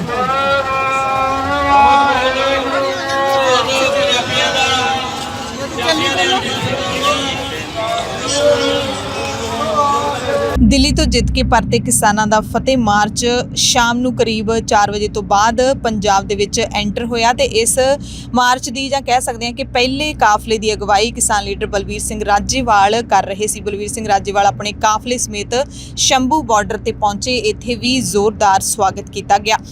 ਖਾਲਸਾ ਏਡ ਦੇ ਵੱਲੋਂ ਹੈਲੀਕਾਪਟਰ ਦੇ ਨਾਲ ਫੁੱਲਾਂ ਦੀ ਵਰਖਾ ਕੀਤੀ ਗਈ। ਇਸ ਤੋਂ ਬਾਅਦ ਕਿਸਾਨਾਂ ਦਾ ਪ੍ਰੋਗਰਾਮ ਸ਼ਹੀਦਾਂ ਦੀ ਧਰਤੀ ਸ਼੍ਰੀ ਫਤਿਹਗੜ੍ਹ ਸਾਹਿਬ ਜਾ ਕੇ ਨਤਮਸਤਕ ਹੋਣ ਦਾ ਰਿਹਾ। 13 ਦਸੰਬਰ ਨੂੰ ਪੰਜਾਬ ਦੀਆਂ 32 ਕਿਸਾਨ ਜਥੇਬੰਦੀਆਂ ਦੇ ਜਿਹੜੇ ਲੀਡਰ ਹੈਗੇ ਨੇ ਉਹ ਸੱਚਖੰਡ ਸ੍ਰੀ ਦਰਬਾਰ ਸਾਹਿਬ ਵਿਖੇ ਨਤਮਸਤਕ ਹੋਣਗੇ। ਇਸੇ ਤਰ੍ਹਾਂ ਦੀਆਂ ਤਸਵੀਰਾਂ ਜਿਹੜੀਆਂ ਟਿੱਕਰੀ ਬਾਰਡਰ ਤੋਂ ਜਿਹੜੇ ਕਿਸਾਨ ਚੱਲੇ ਨੇ ਉਹਨਾਂ ਦੀਆਂ ਵੀ ਦਿਖਾਈ ਦਿੱਤੀਆਂ ਤੇ ਰਾਹ ਦੇ ਵਿੱਚ ਸਿਰਫ ਫੁੱਲਾਂ ਦੇ ਨਾਲ ਵਰਖਾ ਹੀ ਨਹੀਂ ਕੀਤੀ ਗਈ, ਸਿਰਫ ਗਲਾਂ ਦੇ ਵਿੱਚ ਹਾਰ ਪਾ ਕੇ ਹੀ ਸਵਾਗਤ ਨਹੀਂ ਕੀਤਾ ਗਿਆ ਬਲਕਿ ਥਾਂ-ਥਾਂ ਤੇ ਲੰਗਰ ਵੀ ਲਾਏ ਗਏ ਸਨ। ਕਿਸਾਨਾਂ ਦੀ ਦਿੱਲੀ ਮੋਰਚਿਆਂ ਤੋਂ ਰਵਾਨਗੀ ਤੇ ਕੌਮੀ ਸ਼ਾਹਰਾਹ ਨੰਬਰ 1 ਤੇ ਜਾਮ ਵੀ ਲੱਗੇ ਰਹੇ। ਹਰਿਆਣਾ ਦੇ ਕਿਸਾਨਾਂ ਵੱਲੋਂ ਕਾਫਲਿਆਂ ਦਾ ਸਨਮਾਨ ਫੁੱਲਾਂ ਦੀ ਵਰਖਾ ਕਰਕੇ ਕੀਤਾ ਜਾ ਰਿਹਾ ਸੀ ਤਾਂ ਵਾਹਨ ਨੇ ਜਿਹੜੇ ਉਹ ਖੜੇ ਕਰਕੇ ਉਹਨਾਂ ਦੇ ਉੱਤੇ ਫੁੱਲ ਸੁੱਟੇ ਜਾ ਰਹੇ ਸਨ, ਗਲਾਂ ਦੇ ਵਿੱਚ ਹਾਰ ਪਾਏ ਜਾ ਰਹੇ ਸਨ ਤਾਂ ਇਸ ਕਰਕੇ ਥਾਂ-ਥਾਂ ਤੇ ਜਾਮ ਲੱਗਦੇ ਵੀ ਦੇਖੇ ਗਏ। KMP ਚੌਂਕ ਤੋਂ ਜਦੋਂ ਕਿਸਾਨਾਂ ਦੇ ਜਥੇ ਰਵਾਨਾ ਹੋਏ ਤਾਂ ਰਾਈ ਕਸਬੇ ਵਾਲੇ ਪਾਸੇ ਹਰਿਆਣਵੀਆਂ ਨੇ ਨਾਅਰੇਬਾਜ਼ੀ ਕਰਦੇ ਹੋਏ ਇਹ ਵੀ ਕਿਹਾ, ਵੱਡੇ ਭਰਾ ਪੰਜਾਬ ਦਾ ਧੰਨਵਾਦ, हम जंग जीत के चले हैं ते होर इस तरह के नारे ने जेडे वो भी लगते देखे गए। गांव रायपुर की तरफ से किसान आंदोलन में पंजाब वाले भाइयों का हार्दिक अभिनंदन, बहुत स्वागत करते हैं। स्वागत करना ਤੁਹਾਡਾ प्लान सी कि सारा पिंड चाहता पूरे गांव पिंड की तरफ से मोर्चे ਦੇ ਵਿੱਚ ਵੀ ਤੁਹਾਡੀ ਸ਼ਮੂਲੀਅਤ ਰਹੀ ਹੈ? हाँ, बहुत सहूलियत रही है। हमने गांव से चंदा दिया, अनाज दिया, डेली अपना प्रोग्राम था। हाँ जी। कब तक खड़े रहेंगे यहाँ पे? शाम तक इतना चुटनी साहब नहीं आएंगे, उस चुटनी साहब का स्वागत करे पास हम गाँव में जाएंगे। ਤੇ ਇਸ ਰਵਾਨਗੀ ਦੇ ਦਰਮਿਆਨ ਸਭ ਤੋਂ ਜਿਹੜੀ ਵੱਡੀ ਗੱਲ ਦੇਖਣ ਨੂੰ ਮਿਲੀ, ਹਰਿਆਣਾ ਪੰਜਾਬ ਏਕਤਾ ਜ਼ਿੰਦਾਬਾਦ, ਸਾਡੀ ਜਿਹੜੀ ਜੰਗ ਜ਼ਿੰਦਾਬਾਦ, ਇਸ ਤਰ੍ਹਾਂ ਦੇ ਨਾਰੇ ਨੇ ਜਿਹੜੇ ਉਹ ਲੱਗਦੇ ਦੇਖੇ ਗਏ। ਕਿਸਾਨੀ ਅੰਦੋਲਨ ਦੇ ਨਾਲ ਪਹਿਲੇ ਦਿਨ ਤੋਂ ਜੁੜੇ ਬਠਿੰਡਾ ਦੇ ਇੱਕ ਆਰਟਿਸਟ ਗੁਰਪ੍ਰੀਤ ਸਿੰਘ ਨੇ ਕਿਸਾਨਾਂ ਦੀ ਜਿੱਤ ਤੇ ਇੱਕ ਖੂਬਸੂਰਤ ਤਸਵੀਰ ਬਣਾਈ ਹੈ, ਪੇਂਟਿੰਗ ਬਣਾਈ ਹੈ, ਆਪਣੀਆਂ ਭਾਵਨਾਵਾਂ ਨੂੰ ਉਜਾਗਰ ਕੀਤਾ ਹੈ ਤੇ ਨਾਲ ਹੀ ਇੱਕ ਕਵਿਤਾ ਵੀ ਕਿਸਾਨਾਂ ਨੂੰ ਸਮਰਪਿਤ ਲਿਖੀ ਹੈ। ਉਹਨਾਂ ਦੇ ਫੇਸਬੁੱਕ ਪੇਜ ਤੇ ਜਾ ਕੇ ਤੁਸੀਂ ਸਾਰੀ ਕਵਿਤਾ ਪੜ੍ਹ ਵੀ ਸਕਦੇ ਹੋ। ਸ਼ੁਰੂਆਤੀ ਲਾਈਨਾਂ ਅਸੀਂ ਤੁਹਾਨੂੰ ਦੱਸ ਦਿੰਦੇ ਹਾਂ। ਉਹਨਾਂ ਨੇ ਲਿਖਿਆ ਕਿ ਸ਼ੁਕਰਾਨੇ ਬਾਬਾ ਤੇਰੇ, ਤਨ ਹੀ ਨਹੀਂ ਮਨ ਹਾਲ ਹੀ ਸਮਝਾਇਆ, ਸ਼ੁਕਰਾਨੇ ਤੇਰੇ ਜੋ ਕਿਰਸਾਨ ਹੋਣਾ ਸਿਖਾਇਆ, ਬੂਹੇ ਆਈ ਪਾਪ ਦੀ ਜੰਝ ਕਿੰਜ ਰੋਕਦੀ ਹੈ, ਸ਼ੁਕਰਾਨੇ ਬਾਬਰਾਂ ਨਾਲ ਜੂਝਣਾ ਸਿਖਾਇਆ। ਤੇ ਕਿਸਾਨਾਂ ਦੀ ਘਰ ਵਾਪਸੀ ਤੋਂ ਬਾਅਦ ਸ਼ਾਇਦ ਤੁਹਾਡੇ ਵਿੱਚੋਂ ਸਾਰੇ ਇਹੀ ਸੋਚ ਰਹੇ ਹੋਣਗੇ ਕਿ ਬਾਰਡਰ ਬਿਲਕੁਲ ਪੂਰੀ ਤਰ੍ਹਾਂ ਦੇ ਨਾਲ ਖਾਲੀ ਹੋ ਚੁੱਕੇ ਨੇ, ਪਰ ਅਜਿਹਾ ਨਹੀਂ ਹੈ।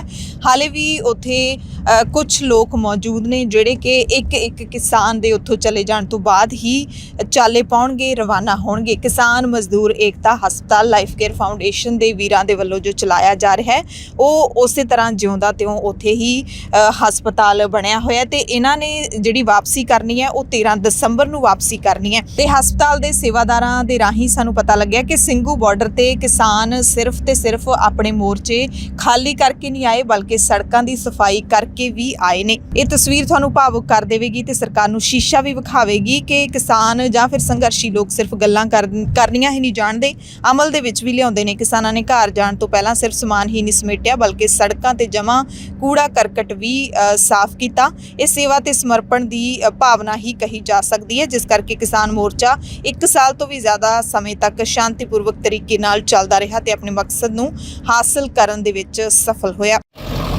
ਸਿੰਘੂ ਬਾਰਡਰ ਤੋਂ ਤਸਵੀਰਾਂ।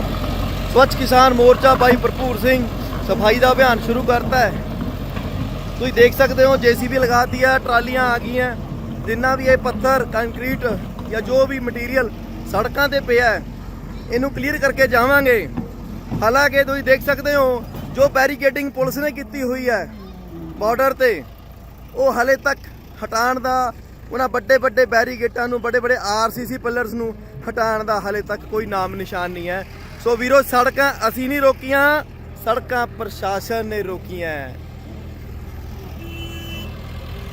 ਅਸੀਂ ਹਲੇ ਵੀ ਉਹ ਸਫਾਈ ਵੱਲ ਪੂਰਾ, ਕਿਉਂਕਿ ਅਸੀਂ ਪੂਰਾ 1 ਸਾਲ ਕੱਢਿਆ ਹੈ, ਸਾਨੂੰ ਪਤਾ ਹੈ ਕਿ ਸਾਫ਼ ਸਫਾਈ ਦੀ ਕੀ ਵੈਲਿਊ ਹੈ। ਅਸੀਂ ਗਟਰ ਸਾਫ਼ ਕੀਤੇ ਹੈ, ਨਾਲੇ ਸਾਫ਼ ਕੀਤੇ ਹੈ, ਇੱਥੇ ਜਿਹੜੇ 20 ਸਾਲ ਤੋਂ ਚੋਕ ਹੋਏ ਦੇ ਨਾਲੇ ਸੀਗੇ ਅਸੀਂ ਉਹਨਾਂ ਨੂੰ ਵੀ ਸਾਫ਼ ਕੀਤਾ ਹੈ। ਸੋ ਲਗਾਤਾਰ ਆਪਣੇ ਵੱਲੋਂ ਜਿੰਨਾ ਵੱਧ ਤੋਂ ਵੱਧ ਸਫਾਈ ਕਰਕੇ ਜਾਵਾਂਗੇ ਤਾਂ ਜੋ ਲੋਕਲ ਸਾਡੇ ਭਰਾਵਾਂ ਨੂੰ ਇੱਥੇ ਜੋ ਦਿੱਲੀ ਜਾਣ ਵਾਲੇ ਹੈ ਜਾਂ ਹੋਰ ਉਹਨਾਂ ਨੂੰ ਕਿਸੇ ਵੀ ਪਰੇਸ਼ਾਨੀ ਦਾ ਸਾਹਮਣਾ ਨਾ ਕਰਨਾ ਪਵੇ। ਸੋ ਉਹਨਾਂ ਵੀਰਾਂ ਦਾ ਬਹੁਤ ਧੰਨਵਾਦ ਹੈ। ਲੋਕਲ ਜਿੰਨੇ ਵੀ ਇੱਥੇ ਦੁਕਾਨਦਾਰ ਤੇ ਜਿੰਨੇ ਵੀ ਇੱਥੇ ਸ਼ੋਰੂਮ ਵਾਲੇ ਤੇ ਲੋਕਲ ਵਸਿੰਦੇ ਨੇ ਜਿਨ੍ਹਾਂ ਨੇ ਸਾਡਾ ਬਹੁਤ ਸਾਥ ਦਿੱਤਾ ਹੈ। ਹਾਲਾਂਕਿ ਗੋਦੀ ਮੀਡੀਆ ਹਲੇ ਵੀ ਦਿਖਾਊਗਾ ਕਿ ਇਹਨਾਂ ਦਾ ਨੁਕਸਾਨ ਹੋਇਆ ਹੈ। ਸਾਨੂੰ ਪਤਾ ਹੈ ਕਿਤੇ ਨਾ ਕਿਤੇ ਉਹਨਾਂ ਦਾ ਕੁਝ ਨਾ ਕੁਝ ਛੋਟਾ ਬਹੁਤ ਨੁਕਸਾਨ ਜ਼ਰੂਰ ਹੋਇਆ ਹੋਊਗਾ, ਬਟ ਫਿਰ ਵੀ ਅਸੀਂ ਉਹਨਾਂ ਤੋਂ ਮਾਫੀ ਮੰਗਦੇ ਹਾਂ ਤੇ ਉਹਨਾਂ ਦਾ ਧੰਨਵਾਦ ਵੀ ਕਰਦੇ ਹਾਂ। ਉਹਨਾਂ ਨੇ ਸਾਡਾ ਬਹੁਤ ਵੱਡਾ ਸਾਥ ਦਿੱਤਾ ਹੈ ਤੇ ਸਾਡੇ ਵੱਲੋਂ ਕਦੇ ਵੀ ਇਹ ਨਹੀਂ ਸੋਚਿਆ ਗਿਆ ਹਸਪਤਾਲਾਂ ਦੇ ਵਿੱਚ ਵੀ ਕਿ ਉਹਨਾਂ ਨੂੰ ਕੋਈ ਮੈਡੀਕਲ ਸੁਵਿਧਾਵਾਂ 'ਚ ਕੋਈ ਵੀ ਫਰਕ ਰੱਖਿਆ ਜਾਵੇ। ਪਹਿਲ ਦੇ ਤੌਰ ਤੇ ਉਹਨਾਂ ਨੂੰ ਮੈਡੀਕਲ ਸੁਵਿਧਾਵਾਂ ਦਿੱਤੀਆਂ ਗਈਆਂ ਕਿਉਂਕਿ ਉਹਨਾਂ ਵੀਰਾਂ ਨੇ ਸਾਡਾ ਬਹੁਤ ਸਾਥ ਦਿੱਤਾ ਹੈ। ਕਿਉਂਕਿ ਪਿਛਲੇ 1 ਸਾਲ ਦੇ ਵਿੱਚ ਸ਼ਾਇਦ ਤੁਹਾਨੂੰ ਵੀ ਪਤਾ ਹੋਣਾ ਕਿ ਸੱਤਾਧਾਰੀ ਸਰਕਾਰ ਨੇ ਕਿਸਾਨਾਂ ਨੂੰ ਬਦਨਾਮ ਕਰਨ ਦੇ ਲਈ ਕਈ ਹੱਥ ਕੰਡੇ ਅਪਣਾਏ। ਕਿਸਾਨਾਂ ਨੂੰ ਕਦੇ ਮਵਾਲੀ, ਕਦੇ ਕੁਛ ਤੇ ਕਦੇ ਕੁਛ ਕਹਿ ਕੇ ਭੰਡਿਆ ਜਾਂਦਾ ਰਿਹਾ। ਕਈ ਚਾਲਾਂ ਚੱਲਦੀ ਰਹੀ ਸਰਕਾਰ ਕਿ ਕਿਸਾਨਾਂ ਦਾ ਵਰਤਾਓ ਸਹੀ ਨਹੀਂ ਹੈ, ਆਪਣੇ ਟੈਂਟਾਂ ਦੇ ਆਲੇ ਦੁਆਲੇ ਗੰਦ ਪਾਉਂਦੇ ਨੇ, ਪਰ ਇਸ ਤਸਵੀਰ ਨੇ ਸਾਫ਼ ਕਰ ਦਿੱਤਾ ਹੈ ਤੇ ਹੁਣ ਤੱਕ ਵੀ ਜਦੋਂ ਕਿਸਾਨ ਉੱਥੇ ਰਹਿੰਦੇ ਰਹੇ ਨੇ ਤਾਂ ਗੰਦਗੀ ਨੂੰ ਸਾਫ਼ ਹੀ ਕਰਦੇ ਰਹੇ ਨੇ। ਗੰਦਗੀ ਪਾਉਣ ਵਾਲੀ ਕੋਈ ਗੱਲ ਹੈ ਜਿਹੜੀ ਉਹ ਨਹੀਂ ਦਿਖਾਈ ਦਿੱਤੀ। ਜਿੱਥੇ ਟੈਂਟ ਸਿਟੀ ਉਸਰੀ ਹੋਈ ਹੈ, ਇੱਕ ਭਾਰਤ ਪੈਟਰੋਲ ਪੰਪ ਹੈਗਾ ਜਿਹੜਾ, ਉਸ ਦੇ ਨਾਲ ਹੀ ਟੈਂਟ ਸਿਟੀ ਉਸਰੀ ਹੋਈ ਹੈ। ਉਹ ਕਿਸੇ ਵੇਲੇ ਬਹੁਤ ਹੀ ਗੰਦਾ ਥਾਂ ਸੀਗਾ, ਉਸ ਨੂੰ ਪੂਰੀ ਤਰ੍ਹਾਂ ਦੇ ਨਾਲ ਪੱਧਰਾ ਕਰਕੇ ਕਿਸਾਨਾਂ ਨੇ ਉੱਥੇ ਰਹਿਣ ਦੇ ਲਈ ਟੈਂਟ ਵੀ ਬਣਾਏ। ਕਾਫਲੇ ਦੀ ਵਾਪਸੀ ਮੌਕੇ ਹਰਿਆਣਾ ਦੇ ਕਿਸਾਨ ਲੀਡਰ ਗੁਰਨਾਮ ਸਿੰਘ ਚੜੂਨੀ ਨੇ ਕਿਹਾ ਕਿ ਪੂੰਜੀਵਾਦੀ ਰੂਪੀ ਨਾਗ ਜੋ ਆਮ ਜਨਤਾ ਨੂੰ ਹੜਪ ਰਿਹਾ ਹੈ ਉਸ ਦਾ ਕਿਸਾਨੀ ਅੰਦੋਲਨ ਨੇ ਅੱਜ ਮੂੰਹ ਮੋੜ ਦਿੱਤਾ ਹੈ। ਸਵਾਲ 3 ਖੇਤੀ ਕਾਨੂੰਨਾਂ ਦਾ ਨਹੀਂ ਹੈ, ਸਵਾਲ ਤਾਂ ਇਹ ਹੈ ਕਿ ਦੁਨੀਆ ਦਾ ਪੂਰਾ ਕਾਰੋਬਾਰ ਪੂੰਜੀਵਾਦੀ ਸਾਜ਼ਿਸ਼ ਘੜ ਕੇ ਹੜਪ ਰਹੇ ਨੇ। ਇਸ ਮੋਰਚੇ ਨੇ ਉਹਨਾਂ ਦੀ ਸਾਜ਼ਿਸ਼ ਨੂੰ ਰੋਕਿਆ, ਇਸ ਲਈ ਇਹ ਅੰਦੋਲਨ ਪੂਰੀ ਦੁਨੀਆ ਵਾਸਤੇ ਅਹਿਮੀਅਤ ਰੱਖਦਾ ਹੈ। ਖੇਤੀ ਕਾਨੂੰਨ ਵਾਪਸ ਲੈਣ ਲਈ ਸਰਕਾਰ ਨੂੰ ਚੋਣਾਂ ਦਾ ਇੰਤਜ਼ਾਰ ਤਾਂ ਨਹੀਂ ਸੀ। ਮੈਂ ਪਹਿਲਾਂ ਵੀ ਕਿਹਾ ਸੀ ਕਿ ਹੱਠੀ ਰਾਜਾ ਜਨਤਾ ਦਾ ਵੀ ਨੁਕਸਾਨ ਕਰਦਾ ਹੈ ਤੇ ਆਪਣਾ ਵੀ ਕਰਦਾ ਹੈ। ਚੜੂਨੀ ਨੇ ਕਿਹਾ ਕਿ ਦਿੱਲੀ ਦੀਆਂ ਸੜਕਾਂ ਖਾਲੀ ਹੋਣ ਦੇ ਵਿੱਚ ਸਮਾਂ ਲੱਗੇਗਾ ਕਿਉਂਕਿ ਟੈਂਟ ਵਗੈਰਾ ਕੱਟਣ ਦੇ ਵਿੱਚ ਸਮਾਂ ਜਿਹੜਾ ਲੱਗ ਜਾਂਦਾ ਹੈ। ਕੁਝ ਕਿਸਾਨ ਵਾਪਸ ਚਲੇ ਜਾਣਗੇ ਤੇ ਕੁਝ ਹੌਲੀ-ਹੌਲੀ ਕਰਕੇ ਜਾਣਗੇ। ਚੜੂਨੀ ਨੇ ਅੰਦੋਲਨ ਦੀ ਜਿੱਤ ਦਾ ਸਿਹਰਾ ਸਾਰੇ ਕਿਸਾਨਾਂ ਦੇ ਖਾਸ ਕਰਕੇ ਸ਼ਹੀਦ ਕਿਸਾਨਾਂ ਨੂੰ ਦਿੱਤਾ। जो पूंजीवाद रूपी नाग पूरे आम जनता को हड़प रहा है, ये उसका मुंह आज इस आंदोलन ने मोड़ा है। सवाल 3 कानूनों का नहीं है, सवाल ये है कि पूरा कारोबार, देश का, दुनिया का पूरा कारोबार जो पूंजीवादी लोग हैं वो षड्यंत्र रच के हड़प रहे हैं और इस आंदोलन ने उसको रोका है। तो ये पूरी दुनिया के लिए ये आंदोलन एक अहमियत रखता है। ਕਿਸਾਨਾਂ ਦੀ ਪੂਰਾ 1 ਸਾਲ ਦੁੱਧ, ਪਾਣੀ ਅਤੇ ਆਟੇ ਦੇ ਨਾਲ ਲੰਗਰਾਂ ਦੇ ਨਾਲ ਸੇਵਾ ਕਰਨ ਵਾਲੇ ਗੋਲਡਨ ਹਾਰਟ ਢਾਬੇ ਦੇ ਮਾਲਕ ਰਾਮ ਸਿੰਘ ਰਾਣਾ ਨੇ ਫਿਰ ਕਿਸਾਨਾਂ ਦਾ ਦਿਲ ਜਿੱਤ ਲਿਆ। ਰਾਮ ਸਿੰਘ ਰਾਣਾ ਨੇ ਪਹਿਲਾਂ ਹੀ ਐਲਾਨ ਕਰ ਦਿੱਤਾ ਸੀ ਕਿ 11 ਦਸੰਬਰ ਨੂੰ ਜਦੋਂ ਕਿਸਾਨਾਂ ਨੇ ਵਾਪਸੀ ਕਰਨੀ ਹੈ ਤਾਂ ਕੋਈ ਵੀ ਕਿਸਾਨ ਆਪਣਾ ਚੁੱਲ੍ਹਾ ਨਾ ਬਾਲੇ, ਸਾਰਿਆਂ ਦਾ ਨਾਸ਼ਤਾ ਢਾਬੇ ਦੇ ਉੱਤੇ ਹੋਏਗਾ ਤੇ ਉਹੀ ਹੋਇਆ। ਹਰ ਕਿਸਾਨ ਦਾ ਨਾਸ਼ਤਾ ਇੱਥੇ ਤਿਆਰ ਸੀ। ਛੋਲੇ ਪੂਰੀਆਂ ਦਾ ਜਿਹੜਾ ਲੰਗਰ, ਦੁੱਧ, ਚਾਹ ਜਾਂ ਫਿਰ ਗੁਲਾਬ ਜਾਮਣਾ, ਉਹ ਸਾਰੀਆਂ ਜਿਹੜੀਆਂ ਚੀਜ਼ਾਂ ਨੇ ਉਹ ਕਿਸਾਨਾਂ ਨੂੰ ਵਰਤਾਈਆਂ ਗਈਆਂ ਤੇ ਨਾਲ ਹੀ ਇੱਥੇ ਤਸਵੀਰਾਂ ਜਿਹੜੀਆਂ ਦੇਖਣ ਨੂੰ ਮਿਲਿਆ ਕਿ ਹਰ ਕੋਈ ਕਿਸਾਨ ਰਾਮ ਸਿੰਘ ਰਾਣਾ ਦਾ ਧੰਨਵਾਦ ਕਰਦਾ ਦੇਖਿਆ ਗਿਆ ਤੇ ਉਹਨਾਂ ਦੇ ਨਾਲ ਤਸਵੀਰਾਂ ਵੀ ਖਿਚਾ ਰਿਹਾ ਸੀ। ਕਿਸਾਨਾਂ ਨੇ ਰਾਮ ਸਿੰਘ ਰਾਣਾ ਦੀ ਲੰਬੀ ਉਮਰ ਤੇ ਚੜ੍ਹਦੀ ਕਲਾ ਦੀ ਅਰਦਾਸ ਕੀਤੀ ਤੇ ਰਾਮ ਸਿੰਘ ਰਾਣਾ ਨੇ ਇੱਕ ਤਰੀਕੇ ਨਾਲ ਬਰਾਤ ਵਾਂਗੂ ਸਾਰੇ ਕਿਸਾਨਾਂ ਦਾ ਭਰਵਾਂ ਸਵਾਗਤ ਕੀਤਾ।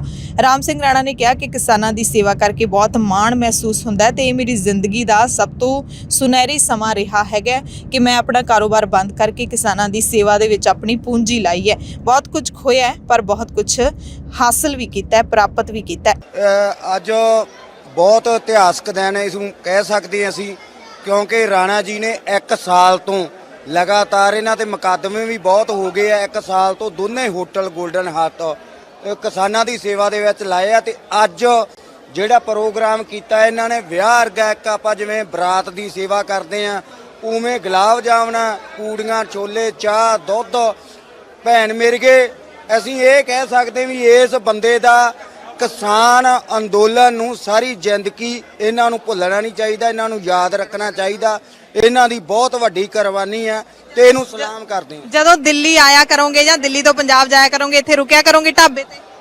ਅਸੀਂ ਤਾਂ ਰੁਕਣਾ, ਅਸੀਂ ਪੂਰੇ ਭਾਰਤ ਦੇ ਲੋਕਾਂ ਨੂੰ ਇਹ ਗੱਲ ਕਹਿੰਦੇ ਆ ਵੀ ਉਹ ਬੰਦੇ ਦੇ ਲਈ ਇੱਥੇ ਆ ਕੇ ਰੁਕੋ ਜਿਹੜੇ ਬੰਦੇ ਨੇ ਆਪਣਾ ਪਰਿਵਾਰ ਹੀ ਦਾਅ ਤੇ ਲਾਤਾ, ਕਰੋੜਾਂ ਰੁਪਈਆ ਦਾ ਨੁਕਸਾਨ ਝੱਲਿਆ। ਦੋਨੇ 1 ਸਾਲ ਤੋਂ ਹੋਟਲ ਆ ਜਿਹੜੇ ਉਹਦੇ ਬੰਦ ਪਏ ਹੋਏ ਆ ਤੇ ਹਰ ਇੱਕ ਬੰਦੇ ਨੂੰ ਜਿਹੜਾ ਕਿਸਾਨਾਂ ਨੂੰ ਪਿਆਰ ਕਰਦਾ, ਕਿਸਾਨੀ ਨੂੰ ਪਿਆਰ ਕਰਦਾ, ਚਾਹੇ ਕਿਸੇ ਵੀ ਵਰਗ ਦੇ ਵਿੱਚ ਆ, ਕਿਸੇ ਵੀ ਫੀਲਿੰਗ ਦੇ ਵਿੱਚ ਆ, ਉਹਨੂੰ ਇੱਥੇ ਰੁਕਣਾ ਚਾਹੀਦਾ ਕਿਉਂਕਿ ਇਹਨਾਂ ਨੇ ਸਾਡੀ ਸੇਵਾ ਕੀਤੀ ਆ। ਇਹਨਾਂ ਦਾ ਜੋ ਇਹਨਾਂ ਦਾ ਲਾਸ ਹੋਇਆ 1 ਸਾਲ ਦੇ ਵਿੱਚ ਉਹ ਅਸੀਂ ਇਹਨਾਂ ਦਾ ਪੂਰਾ ਕਰਾਉਣਾ ਚਾਹੀਦਾ। ਇਸ ਮੌਕੇ ਕਿਸਾਨਾਂ ਨੇ ਖਾਸ ਤੌਰ ਤੇ ਸਾਰੀ ਦੁਨੀਆ ਦੇ ਲੋਕਾਂ ਨੂੰ, ਪੰਜਾਬੀਆਂ ਨੂੰ ਜਾਂ ਫਿਰ ਜਿਹੜੇ ਲੋਕ ਕਿਸਾਨਾਂ ਦੇ ਸੰਘਰਸ਼ ਨਾਲ ਜੁੜੇ ਹੋਏ ਨੇ ਉਹਨਾਂ ਨੂੰ ਅਪੀਲ ਕੀਤੀ ਕਿ ਜਦੋਂ ਵੀ ਤੁਸੀਂ ਦਿੱਲੀ ਤੋਂ ਪੰਜਾਬ ਜਾਂ ਫਿਰ ਪੰਜਾਬ ਤੋਂ ਦਿੱਲੀ ਜਾਂ ਹਰਿਆਣੇ ਤੋਂ ਦਿੱਲੀ ਜਾਂ ਦਿੱਲੀ ਤੋਂ ਹਰਿਆਣਾ ਜਾਓ ਤਾਂ ਰਾਮ ਸਿੰਘ ਰਾਣਾ ਦੇ ਜਿਹੜੇ 2 ਢਾਬੇ ਇਸ ਵਕਤ ਜਿਹੜੇ ਬੰਦ ਹੈਗੇ ਨੇ ਉਹਨਾਂ ਤੇ ਜ਼ਰੂਰ ਤੁਸੀਂ ਪ੍ਰਸ਼ਾਦਾ ਪਾਣੀ ਛਕ ਕੇ ਜਾਓ ਕਿਉਂਕਿ ਜਿਹੜਾ 16-17 ਕਰੋੜ ਉਹਨਾਂ ਨੇ 1 ਸਾਲ ਦੇ ਵਿੱਚ ਸਾਡੇ ਤੇ ਲਾਇਆ ਉਹ ਅਸੀਂ ਹੀ ਪੂਰਾ ਕਰਨਾ ਹੈ। ਤੇ ਕਿਸਾਨਾਂ ਦੇ ਫਤਿਹ ਮਾਰਚ ਦੀ ਵਾਪਸੀ ਦੌਰਾਨ ਇੱਕ ਹਾਦਸਾ ਵੀ ਵਾਪਰਿਆ ਹੈ। ਪਹਿਲਾਂ ਹੀ ਖਦਸ਼ਾ ਜਤਾਇਆ ਜਾ ਰਿਹਾ ਸੀ ਕਿ ਜਦੋਂ ਇੰਨੀ ਵੱਡੀ ਗਿਣਤੀ ਵਿੱਚ ਵਾਹਨ ਹਾਈਵੇ ਦੇ ਉੱਤੇ ਜਾਣਗੇ ਤਾਂ ਕੋਈ ਨਾ ਕੋਈ ਘਟਨਾ ਵਾਪਰ ਸਕਦੀ ਹੈ। ਇਸ ਦੇ ਲਈ ਕਿਸਾਨਾਂ ਨੇ ਲਗਾਤਾਰ ਇੱਕ ਦੂਸਰੇ ਨੂੰ ਚੇਤੰਨ ਵੀ ਕੀਤਾ ਕਿ ਬਹੁਤ ਹੀ ਜਿਹੜਾ ਕਹਿ ਸਕਦੇ ਕਿ ਅਨੁਸ਼ਾਸਨ ਦੇ ਵਿੱਚ ਰਹਿ ਕੇ ਵਾਹਨ ਚਲਾਏ ਜਾਣ, ਵਾਪਸ ਜਾਇਆ ਜਾਵੇ। ਪਰ ਇੱਕ ਹਾਦਸਾ ਹਿਸਾਰ ਤੇ ਸਿਰਸਾ ਦੇ ਵਿਚਾਲੇ ਵਾਪਰਿਆ। ਟਰੈਕਟਰ ਤੇ ਟਰਾਲੀ ਹਾਦਸੇ ਦਾ ਸ਼ਿਕਾਰ ਹੋ ਗਈ। ਹਾਦਸੇ ਵਿੱਚ 2 ਨੌਜਵਾਨ ਕਿਸਾਨ ਅਜੇਪ੍ਰੀਤ ਸਿੰਘ ਤੇ ਸੁਖਦੇਵ ਸਿੰਘ ਦੀ ਮੌਤ ਹੋ ਗਈ। ਦੋਵੇਂ ਨੌਜਵਾਨ ਕਿਸਾਨ ਕਾਦੀਆਂ ਜਥੇਬੰਦੀ ਨਾਲ ਸੰਬੰਧਿਤ ਸਨ ਤੇ ਇੱਕ ਕਿਸਾਨ ਦੇ ਜ਼ਖਮੀ ਹੋਣ ਦੀ ਵੀ ਖਬਰ ਹੈ। ਕਿਸਾਨ ਲੀਡਰ ਬਲਵੀਰ ਸਿੰਘ ਰਾਜੇਵਾਲ ਜਦੋਂ ਮੋਰਚਾ ਫਤਿਹ ਕਰਨ ਤੋਂ ਬਾਅਦ ਪੰਜਾਬ ਦੀ ਧਰਤੀ ਤੇ ਪਹੁੰਚੇ ਤਾਂ ਉਹਨਾਂ ਨੇ ਪਹਿਲੀ ਵਾਰੀ ਪੰਜਾਬ 'ਚ ਪੈਰ ਧਰਨ ਵੇਲੇ ਮੱਥਾ ਟੇਕਿਆ ਤੇ ਕਿਸਾਨਾਂ ਦੇ ਵੱਲੋਂ ਸ਼ੰਭੂ ਬਾਰਡਰ ਤੇ ਰਾਜੇਵਾਲ ਦਾ ਭਰਵਾਂ ਸਵਾਗਤ ਕੀਤਾ ਗਿਆ। ਨਾਲ ਕਿਸਾਨ ਲੀਡਰ ਹਰਮੀਤ ਸਿੰਘ ਕਾਦੀਆਂ ਵੀ ਮੌਜੂਦ ਸਨ। ਕਿਸਾਨ ਮੋਰਚੇ ਦੀ ਜਿੱਤ ਅਤੇ ਪੰਜਾਬ ਹਰਿਆਣਾ 'ਚ ਵਾਪਸੀ ਤੇ ਦੀਪ ਸਿੱਧੂ ਨੇ ਵੀ ਟਵੀਟ ਕੀਤਾ ਹੈ ਦੀਪ ਸਿੱਧੂ ਨੇ ਕਿਹਾ ਕਿ ਬਿਨਾਂ ਕਿਸੇ ਢਾਂਚਾਗਤ ਤਬਦੀਲੀਆਂ ਦੀ ਜਿੱਤ ਲੀਡਰਸ਼ਿਪ ਦੀ ਪੂਰੀ ਅਸਫਲਤਾ ਹੈ, ਕਿਉਂਕਿ ਉਹਨਾਂ ਕੋਲ ਭਵਿੱਖਬਾਣੀ ਕਰਨ ਦੀ ਯੋਗਤਾ ਨਹੀਂ ਹੈ।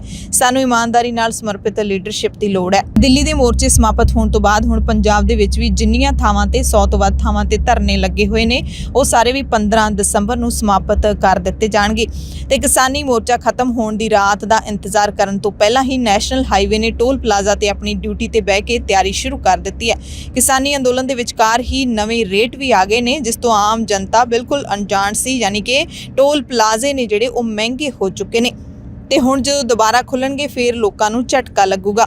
ਨਵੇਂ ਲੱਗੇ ਨੈਸ਼ਨਲ ਹਾਈਵੇ ਦੇ ਰੇਟ ਲਿਸਟਾਂ ਦੇਖ ਕੇ ਲੋਕਾਂ ਦੇ ਹੋਸ਼ ਉੱਡਣੇ ਸ਼ੁਰੂ ਵੀ ਹੋ ਗਏ ਨੇ ਤੇ ਆਪਣੇ ਆਪ ਨੂੰ ਹੁਣ ਲੋਕ ਸ਼ਾਇਦ ਠੱਗਿਆ ਮਹਿਸੂਸ ਕਰਨਗੇ। ਬਹਿਰਾਮ ਟੋਲ ਪਲਾਜ਼ਾ ਰਾਹੀਂ ਫਗਵਾੜਾ ਤੇ ਨਵਾਂ ਸ਼ਹਿਰ ਵਿਚਕਾਰ ਸਫ਼ਰ ਕਰਨ ਲਈ ਹੁਣ ਟੋਲ ਮਹਿੰਗਾ ਹੋ ਗਿਆ। ਪਹਿਲਾਂ ਇੱਕ ਪਾਸੇ ਦਾ ਟੋਲ ਜਿਹੜਾ ਕਿ 50 ਰੁਪਏ ਹੁੰਦਾ ਸੀ, ਹੁਣ ਵੱਧ ਕੇ 90 ਰੁਪਏ ਹੋ ਗਿਆ, ਯਾਨੀ ਕਿ 40 ਰੁਪਏ ਮਹਿੰਗਾ ਹੋ ਗਿਆ। ਦੋ ਪਾਸੇ ਦੀ ਯਾਤਰਾ ਲਈ ਪਹਿਲਾਂ 75 ਰੁਪਏ ਦੇਣੇ ਪੈਂਦੇ ਸੀ, ਹੁਣ ਵੱਧ ਕੇ 135 ਰੁਪਏ ਹੋ ਚੁੱਕੇ ਨੇ। ਪੰਜਾਬ ਤੇ ਹਰਿਆਣਾ ਵਿੱਚ ਲੱਗੇ ਸਾਰੇ ਟੋਲ ਪਲਾਜ਼ਿਆਂ ਤੇ ਰੇਟ ਇਸੇ ਤਰੀਕੇ ਨਾਲ ਵਧਾ ਦਿੱਤੇ ਗਏ ਨੇ। ਹਾਲਾਂਕਿ ਸਪਸ਼ਟ ਨਹੀਂ ਕੀਤਾ ਗਿਆ ਕਿ ਟੋਲ ਟੈਕਸ ਲਾਗੂ ਕਦੋਂ ਤੋਂ ਹੋਣਗੇ। ਵਧੇ ਹੋਏ ਟੋਲ ਟੈਕਸ ਖੈਰ ਸੰਭਾਵਨਾ ਤਾਂ ਇਹੀ ਜਤਾਈ ਜਾ ਰਹੀ ਹੈ ਕਿ ਪੰਜਾਬ ਦੇ ਵਿੱਚ ਸਾਰੇ ਧਰਨੇ 15 ਦਸੰਬਰ ਨੂੰ ਖਤਮ ਹੋਣ ਤੋਂ ਬਾਅਦ ਸਾਰੇ ਟੋਲ ਪਲਾਜ਼ੇ ਮੁੜ ਤੋਂ ਸ਼ੁਰੂ ਹੋ ਜਾਣਗੇ। ਹਰਿਆਣਾ ਦੇ ਖੇਤੀਬਾੜੀ ਮੰਤਰੀ ਜੇਪੀ ਦਲਾਲ ਨੇ ਕਿਸਾਨ ਅੰਦੋਲਨਕਾਰੀਆਂ ਦੀ ਘਰ ਵਾਪਸੀ ਦੇ ਲਈ ਧੰਨਵਾਦ ਕੀਤਾ ਹੈ। ਨਾਲੇ ਉਹਨਾਂ ਕਿਹਾ ਕਿ ਪ੍ਰਧਾਨ ਮੰਤਰੀ ਨਰਿੰਦਰ ਮੋਦੀ ਤੇ ਬੀਜੇਪੀ ਦੀ ਸਰਕਾਰ ਹਮੇਸ਼ਾ ਚਾਹੁੰਦੀ ਹੈ ਕਿ ਕਿਸਾਨ ਖੁਸ਼ ਰਹਿਣ, ਉਹਨਾਂ ਦੇ ਬੱਚੇ ਅੱਗੇ ਵਧਣ। ਸ਼੍ਰੋਮਣੀ ਗੁਰਦੁਆਰਾ ਪ੍ਰਬੰਧਕ ਕਮੇਟੀ ਦੇ ਵੱਲੋਂ ਵੀ 13 ਦਸੰਬਰ ਨੂੰ ਸਾਰੇ ਕਿਸਾਨ ਲੀਡਰ ਜਦੋਂ ਸੱਚਖੰਡ ਸ੍ਰੀ ਦਰਬਾਰ ਸਾਹਿਬ ਵਿਖੇ ਨਤਮਸਤਕ ਹੋਣਗੇ ਤਾਂ ਉਹਨਾਂ ਦਾ ਸਨਮਾਨ ਕੀਤਾ ਜਾਵੇਗਾ। ਪੰਜਾਬ ਦੇ ਸਾਬਕਾ ਮੁੱਖ ਮੰਤਰੀ ਕੈਪਟਨ ਅਮਰਿੰਦਰ ਸਿੰਘ ਨੇ ਵੀ ਕਿਸਾਨਾਂ ਦੀ ਘਰ ਵਾਪਸੀ ਤੇ ਖੁਸ਼ੀ ਪ੍ਰਗਟਾਈ।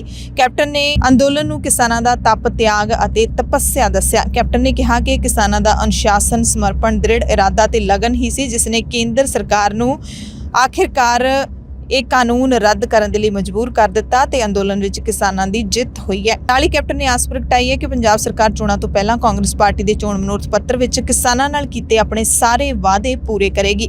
ਕੈਪਟਨ ਨੇ ਕਿਹਾ ਕਿ ਮੈਂ ਇਹਨਾਂ ਵਿੱਚੋਂ ਬਹੁਤ ਸਾਰੇ ਵਾਅਦੇ ਤਾਂ ਪਹਿਲਾਂ ਹੀ ਪੂਰੇ ਕਰ ਚੁੱਕਿਆ ਤੇ ਬਾਕੀ ਹੁਣ ਚੋਣ ਜ਼ਾਬਤਾ ਲਾਗੂ ਹੋਣ ਤੋਂ ਪਹਿਲਾਂ ਪੂਰੇ ਹੋਣੇ ਚਾਹੀਦੇ ਨੇ। ਕਿਸਾਨ ਜਿੱਥੇ ਫਤਿਹ ਮਾਰਚ ਦੇ ਨਾਲ ਵਾਪਸੀ ਕਰ ਰਹੇ ਨੇ, ਉੱਥੇ ਨਾਲ ਹੀ ਨਾਲ ਪੰਜਾਬ ਸਰਕਾਰ ਨੂੰ ਸੁਨੇਹੇ ਵੀ ਘੱਲ ਰਹੇ ਨੇ ਕਿ ਹੁਣ ਪੰਜਾਬ ਦੇ ਵਿੱਚ ਅਸੀਂ ਸੰਘਰਸ਼ ਵਿੱਢਾਂਗੇ ਜੇ ਮੌਜੂਦਾ ਸਰਕਾਰ ਨੇ ਆਪਣੇ ਕੀਤੇ ਵਾਅਦੇ ਨਾ ਪੁਗਾਏ, ਜਿਨ੍ਹਾਂ ਦੇ ਵਿੱਚੋਂ ਸਭ ਤੋਂ ਅਹਿਮ ਵਾਅਦਾ ਸਾਰੀ ਕਰਜ਼ਾ ਮਾਫੀ ਦਾ ਵਾਅਦਾ ਹੈ। ਤੇ ਹੁਣ ਮੁੱਖ ਮੰਤਰੀ ਚਰਨਜੀਤ ਸਿੰਘ ਚੰਨੀ ਨੇ ਵੀ ਮੌਕੇ ਦੀ ਰਮਜ਼ ਪਛਾਣਦਿਆਂ ਹੋਇਆਂ 17 ਦਸੰਬਰ ਨੂੰ ਕਿਸਾਨ ਲੀਡਰਾਂ ਦੀ ਬੈਠਕ ਸੱਦ ਲਈ ਹੈ ਤੇ ਬੈਠਕ ਪੰਜਾਬ ਭਵਨ ਦੇ ਵਿੱਚ ਹੋਵੇਗੀ। ਖਬਰਾਂ ਮਿਲ ਰਹੀਆਂ ਨੇ ਕਿ ਇਸ ਬੈਠਕ ਦਾ ਮੁੱਖ ਏਜੰਡਾ ਜਿਹੜਾ ਕਿਸਾਨਾਂ ਦੀ ਕਰਜ਼ ਮਾਫੀ ਦਾ ਹੀ ਹੋਵੇਗਾ। ਕੁਝ ਦਿਨਾਂ ਪਹਿਲਾਂ ਮੁੱਖ ਮੰਤਰੀ ਚੰਨੀ ਨੇ ਪੰਜਾਬ ਦੀਆਂ ਸਾਰੀਆਂ ਕਿਸਾਨ ਜਥੇਬੰਦੀਆਂ ਦੇ ਲੀਡਰਾਂ ਨਾਲ ਚੰਡੀਗੜ੍ਹ ਦੇ ਵਿੱਚ ਬੈਠਕ ਕੀਤੀ ਸੀ।